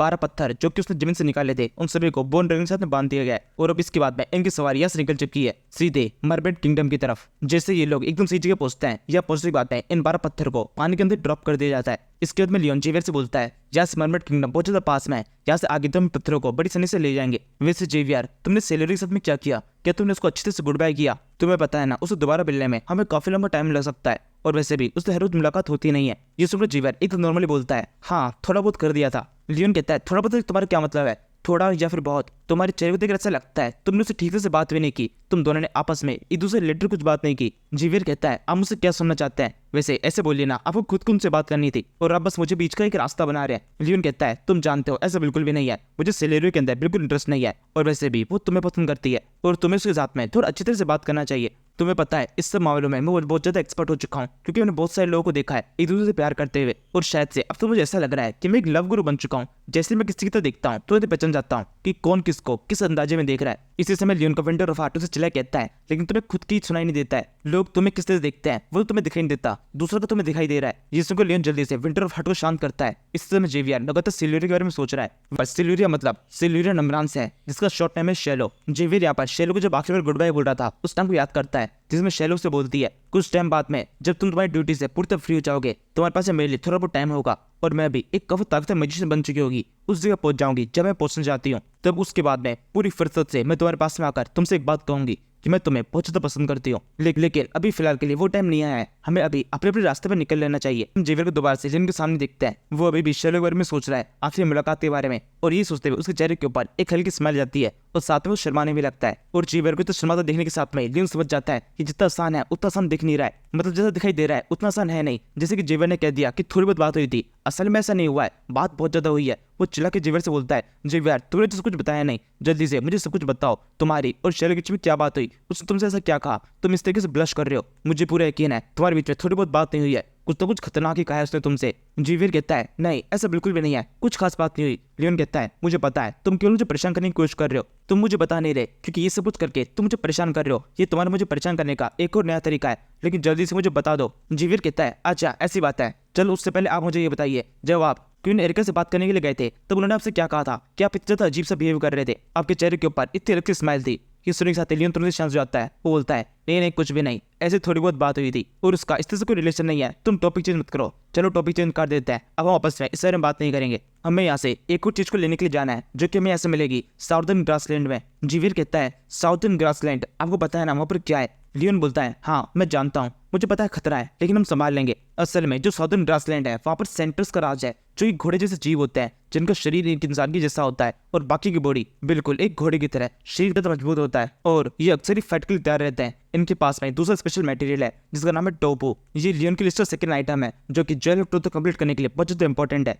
लियोन को फिलहाल भी ऐसा लगता है अगर वो सेंटर से एकदम ठीक से बात करेगा तो उसके बाद में उसे बड़ी आसानी से टोपो किस जगह पर है इसकी लोकेशन का पता चल जाएगा और वो आसानी से उसे इस दिन से हासिल कर सकता है। इसी उम्मीद में लियोन और जेवियर इस जगह पहुंच जाता है जहाँ पर एक बहुत बड़ा ग्रासलैंड है, पूरी खाली जमीन है जहाँ पर हरी हरी घास उगी हुई है। जेवियर और लियोन इस टाइम जमीन पे है। जेवियर लियोन से बोलने लगता है, ये रेत तो बहुत ज्यादा बड़ा है, हमें हो सकता है कई मील तक पैदल चलना पड़े, हम यहाँ पैदल चल क्यों रहे हैं, जो हमारे पास में ड्रैगी है। लियोन बोलता है, ये बहुत जरूरी है, अगर हम ड्रैगन के ऊपर चलेंगे तो बाकी लोगों को पता चल जाएगा कि हम यहाँ पर आ चुके हैं, हमें थोड़ा छुप के चलना है। मैं चाहता हूँ उनके यहाँ पर होने के बारे में हमें पहले पता चले, इससे पहले कि उन्हें हमारे यहाँ पर होने का पता चले। लियोन इतना कहता है कि तभी थोड़ी दूरी से कुछ धुआं सा उठता हुआ दिखाई देता है। जेवियर तो देख कहता है, देखो वहाँ पर क्या है, कोई तो आ रहा है। जिसको कि लियोनस तो देखता है वहाँ पर काफी सारे लोग हैं जो कि भागते हुए उस तरफ आ रहे हैं, और ये लोग काफी हद तक कुछ गुंडों की तरह है। लियोन को बिल्कुल उम्मीद नहीं थी कि आपके लोग इस तरह के दिखाई देंगे और इतनी जल्दी उन्हें ढूंढ लेंगे।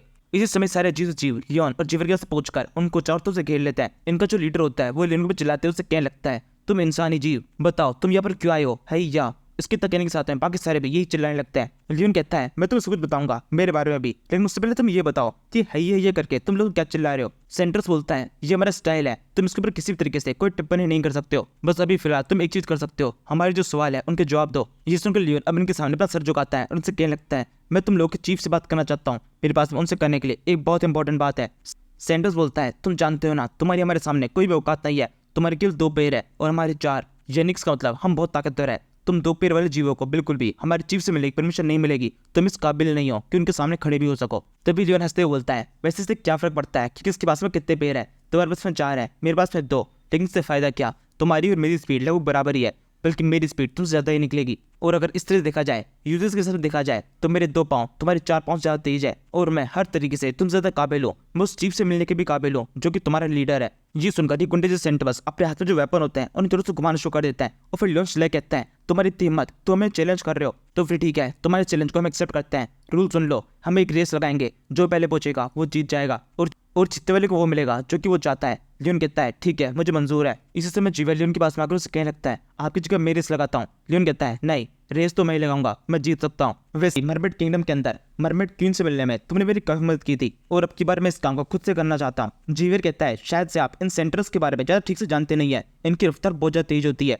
आप किसी भी तरीके से इन्हें भागने में तो नहीं हरा सकते। लियोन कहता है, हाँ मैं जानता हूँ, ये बहुत ज्यादा मुश्किल है। मेरे केस में देखा जाए तो पूरी तो नामुमकिन है, लेकिन मैं भागने नहीं वाला, मैंने कुछ और सोच रखा है। इसी से सेंटर्स लियोन के पास में आकर एक पत्थर की तरफ इशारा करते कहने लगता है, वहां पर तो पत्थर दिखाई दे रहा है, उसकी दूरी यहाँ से 650 फीट की समथिंग होगी और वही हमारी रेस की फिनिश लाइन होने वाली है। जो कोई भी इस पत्थर तक पहले पहुंचेगा वो जीत जाएगा। चलो दिखाओ मुझे एक ह्यूमन की रफ्तार कितना तेज होती है। इसी के साथ ही लियोन और ये सेंटर्स दोनों के दोनों रेस के लिए तैयार हो जाते हैं, एकदम सही जगह पे खड़े हुए हैं और रेस बस किसी भी सेकंड शुरू होने वाली है। इस टाइम पर एक बुलेट फायर की जाती है और इसके साथ में ये दोनों भागना शुरू कर देते हैं। और जैसा कि जेवियर ने कहा था, इस सेंटर्स की रफ्तार शुरुआत से काफी ज्यादा तेज है। इसकी बॉडी घोड़े की है, एकदम घोड़े जैसे भागता है और कुछ सेकंड के अंदर लियोन से काफी ज्यादा आगे निकल जाता है। लियोन समझ जाता है जेवियर बिल्कुल ठीक था, इसको रफ्तार में नहीं हरा सकते, लेकिन मेरे पास मेरा पर्सनल प्लान है। जैसे सोचते हुए लियोन अपने पास से अपने फावड़े को बाहर निकालता है। ये लियोन का छोटा फावड़ा है जिसे वो पीछे की तरफ मूव करके वहां पर सामने की तरफ अपनी एनर्जी को उस फावड़े में इकट्ठा करने लगता है। वो यहाँ पर अपना माना ब्लास्ट करने वाला है। इसके कुछ सेकंड के अंदर उस फावड़े के अंदर से बहुत माना ब्लास्ट निकलता है। एनर्जी सीधे जिन फटकाती है,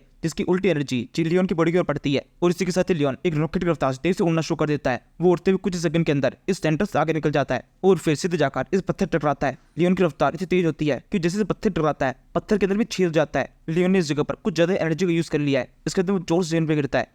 इस रेस को जीतने के चक्कर में उसने खुद ही कमर तोड़ा ली है और सेंटर्स बस ये देखते रह जाता है कि ये लड़का इतनी तेज पहुंच कैसे गया। और बाकी सारे सेंटर्स जो कि उसको चेयर कर रहे थे वो भी काफी चौंके हुए होता है। वो सोचने लगता है ये भला किस तरह की रेस थी, कोई भागा ही नहीं। तभी लियोन हंसते हुए उठता है, उसके मुंह से लगातार खून बह रहा है, बॉडी की कम से कम 3 से 4 हड्डियां टूट चुकी है। वो हंसते बोलता है, देखा तुमने, मैं तुमसे ज्यादा फास्ट हूँ। और इसे देखकर सारे सेंटर्स घबरा जाते हैं। वो कहने लगता है, क्या तुम पागल हो? एक रेस को जीतने के लिए ये भला तुम किस तरह की हरकत कर रहे थे? लियोन कहता है, यही मेरा तरीका है, अब तुम ये बताओ कि मुझे क्या मिलेगा। जैसा कि मैंने तुमसे पहले कहा था, मुझे तुम्हारे चीफ से मिलना है, अब मैं जीत चुका हूँ तो मुझे मौका मिलना चाहिए। ये सुनकर ही बेनवल सेंटर्स बोलता है, नहीं, तुम्हें ये मौका नहीं मिलेगा। लियोन कहता है, क्यों? मेन सेंटर्स बोलता है, वो इसलिए क्योंकि तुमने चीटिंग की है। हमारे बीच में रेस हुई थी जिसके अंदर पाँव का यूज किया जाना चाहिए था, लेकिन तुमने ऐसा नहीं किया। लियोन कहता है, नहीं, ऐसा बिल्कुल भी नहीं है, मैंने पाँव का यूज किया है, मैंने एंगल बनाने के लिए पाँव का यूज किया था और मेरा एंगल तुमसे बेहतर इसलिए बन सकता है क्योंकि मेरे पास केवल 2 पाँव है। मुझे पाँव की काबिलियत प्रूफ करनी थी और यहाँ पर बिल्कुल भी ऐसी बात नहीं हुई थी कि इस तरीके से हम किसी और चीज का यूज नहीं कर सकते। मैं जो चाहे उससे यूज कर सकता हूँ। ह्यूमंस ऐसे ही होते हैं, अपने दिमाग का यूज करते हैं। और अब जब मैं तुमसे इस रेस में जीत चुका हूं तो तुम शर्मा रहे हो और ये सारे बेकार के बहाने बना रहे हो। तुम्हें एक्सेप्ट कर लेना चाहिए कि तुम मुझसे हार चुके हो और इस रेस के अंदर मैं जीता हूँ। लियोन आपके पास जो लाइन कहता है इसमें बहुत ज्यादा अग्रेशन होता है, जिस सुनकर बंदा भी डर जाता है। वो लियोन से कहता है, नहीं, लेकिन ये। लियोन कहता है, लेकिन क्या? तो ये पीछे से आवाज आती है, कैप्टन शांत हो जाओ। ये कहते हुए एक फीमेल सेंट्रेस इस जगह पहुंच जाती है। इसका नाम रोनिन है, जो कि यहाँ पर कहती है, ये लड़का बिल्कुल ठीक कह रहा है, इस रेस के अंदर इसकी जीत हुई है। हमारे यहाँ पर एक फिक्स ट्रेडिशन है कि जिसकी रफ्तार ज्यादा होगी उसे सब कुछ मिलेगा। तो यहाँ पर इसकी रफ्तार तेज है, इसने अपने तरीके का यूज किया है और इस तरीके को भी हमने एक्सेप्ट करना पड़ेगा। इसने तुम्हें रेस में हरा दिया है, यानी कि तुमसे ज्यादा फास्ट है। ये सुनकर इस सेंटर्स का मुंह पूरी तरह उतर जाता है। तभी ये लड़की लियोन से बोलती है, तुम मेरे पीछे आओ, अब तुम्हें तुम्हारे इनाम मिलने वाला है, तुम्हें चीफ से मिलाया जाएगा। ये कहने के बाद ये लड़की रोनिन यहाँ से आगे बढ़ जाती है। लियोन और जीवियर भी चलने लगते हैं। ये दोनों इनसे अपना रिवॉर्ड लेना चाहते हैं, मतलब इनके चीफ से मिलना चाहते हैं। जीवियर लियोन से बोलने लगता है, आप इस टाइम पर काफी ज्यादा प्राउड फील कर रहे होंगे क्योंकि अगर शब्दों में देखा जाए तो आप एक घोड़े को रेस में हरा चुके हैं। आपकी रफ्तार एक घोड़े से भी कहीं ज्यादा थी और वो भी आपको देख के चौंक गए थे। लियोन कहता है, अब तो मेरी बात ही निराली है, मुझे पता है मैंने काफी कुछ शानदार काम किया है और ये भी उनमें से एक है, लेकिन इसके अंदर इतना प्राउड फील करने वाला कुछ भी नहीं है। ये कहते लियोन ने अपना सर उठा रखा है, छाती चौड़ी कर रखी है। वो यहाँ पर बोल भी रहा है कि इसके अंदर प्राउड करने वाली कोई बात नहीं है, लेकिन फिर भी उसके चेहरे के ऊपर एक विचित्र वाला एक्सप्रेशन है और शायद से ये एक्सप्रेशन उसके सर में चढ़ चुका है। उसे ऐसा लगने लगा है कि एक रेस में जीतने के बाद में वो हर चीज जीत सकता है। वो इस लेडी सेनेटर की तरफ देखता है, इसका नाम रोनिन है। उसे देखकर जीवियर से बोलने लगता है, इस लेडी सेनेटर को देखो, ये कितना सुंदर है, इसको यहाँ पर मेरी रफ्तार बहुत अट्रैक्टिव लगी होगी क्योंकि यहाँ पर नियम है कि जो भी ज्यादा रफ्तार का होता है उसको सब कुछ मिलता है। तो इस सब देखा जाए तो यह की हर एक चीज मेरी हुई क्योंकि मेरी रफ्तार इनसे कई ज्यादा तेज है। ये चाहे कितने भी आ जाए मेरी रफ्तार का सामना नहीं कर सकते। और इस तरीके से देखा जाए तो अगर यहाँ पर रफ्तार तेज वाले को सब कुछ मिलता है तो यानी किसका मतलब? तभी जीवियर से बीच में रोकता है, उसे कहता है, नहीं, अपनी बात को पूरा मत कीजिए क्योंकि आपके माइंड में जो चल रहा है वो मुंह पे नहीं आना चाहिए। लियोन कहता है मेरे तो आएगा, मैं किसी डरता थोड़ी ना हूँ। अगर इसका मतलब ये है कि जिसकी रफ्तार तेज होती है उसे सब कुछ मिलता है, तो यानी इसका मतलब ये लड़की रोनिन भी अब मेरी हुई। यहाँ पर इस पूरी जगह मेरा राज है, हर चीज के ऊपर जिस पे मैं उंगली रखूंगा वो मेरी हो जाएगी। लियोन इतना कह रहा होता है तभी उसके पेट के ऊपर एक बहुत तेज लाइट सके पड़ जाती है, वो बहुत दूर जा गिरता है। इसके बाद में रोनिन उससे बोलने लगती है भले ही तुम्हारी रफ्तार कितनी भी तेज हो लेकिन शक्ल भी थोड़ी बहुत एवरेज होनी चाहिए, इतनी घटिया शक्ल के साथ में तुम्हें देखना ही हम पसंद नहीं करते। रोनिन की इस बात का दर्द उस लात से कहीं ज्यादा होता है। लियोन इस टाइम जेल में पड़ा हुआ है, एकदम सदमा सा उसको लग चुका है, पूरी जिंदगी ब्लैक एंड व्हाइट हो गई है, सारी हस्ती गायब हो गई है। जी लियोन के पास में आकर उससे बोलने लगता है क्यों कैसी रही, जैसा आप सोच रहे थे वैसा बिल्कुल भी नहीं है, भले ही आपने किसी एक को रेस में हरा दिया हो लेकिन मतलब ये नहीं आप यहाँ के राजा बन चुके हैं, तमीज में अभी भी रहना पड़ेगा। वैसे आप तो कह रहे थे आप लव गुरु हैं, किसको भी देखने के बाद पता चल जाता है किसके अंदर इंटरेस्ट है, कि इसको देखने वाले को पता नहीं चला किनका आपके अंदर बिल्कुल भी इंटरेस्ट नहीं है। लियोन कहता है तुम कैसे कह सकते हो कि इनका मेरे अंदर बिल्कुल भी इंटरेस्ट नहीं है।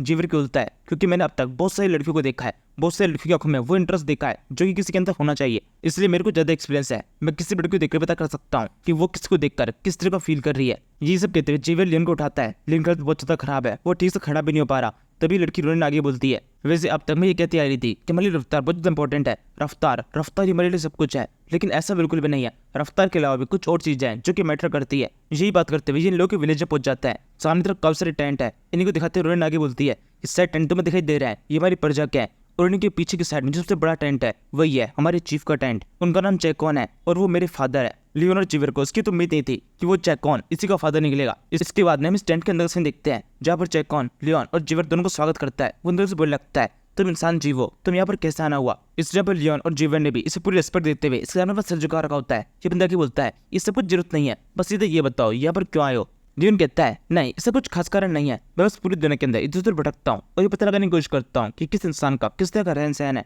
चोकोन बोलता है कि सच में तुम क्यों लिटरस चेक करने के लिए आए हो। लियोन कहता है नहीं मैं पूरी झूठ बोल रहा हूँ और वो सच बताता हूँ, असल में मेरा नाम लियोन फ्रंटियर है, मैं फ्रंटियर सिटी से बिलोंग करता हूँ और एक पत्थर की तलाश में इस जगह पर आया हूँ, मुझे शक है वो पत्थर इसी जगह पर है। उस पत्थर का नाम टोपू है जो कि जेल ऑफ ट्रूथ के लिए बहुत ज्यादा इंपॉर्टेंट है। अगर आप में से कोई भी इसके बारे में कुछ भी जानता है तो प्लीज मुझे बता दीजिए। चोकोन बोलता है हाँ बिल्कुल हम जानते हैं, वो तो यहाँ पीछे की साइड में ही है, जिस चीज की तुम तलाश कर रहे हो वो तो यहाँ पास में ही है। लियोन कहता है कि सच में वो यहीं पर ही है, तो प्लीज मुझे वो दे दीजिए, मुझे उसकी बहुत ज्यादा जरूरत है। चोकोन बोलता है तुम्हें ऐसा नहीं लगता तुम मुझसे कुछ ज्यादा मांग रहे हो, वो हमारे लिए बहुत ज्यादा इंपॉर्टेंट है, बिल्कुल बिकाऊ नहीं है। हम अक्सर इसे देखा करते हैं, वो एक तरीके से हमारे लिए ट्रेडिशन की तरह है, इस ट्रेडिशन को हम तोड़ नहीं सकते हैं। तो यानी कि इसका मतलब वो चीज बिल्कुल बिकाऊ नहीं है, तुम्हें किसी भी हालत में कोई भी कीमत देने पर वो चीज नहीं मिल सकती। इस चोकोन के इतना के साथ में इस सीरीज का ये एपिसोड खत्म होता है। Thank you for watching.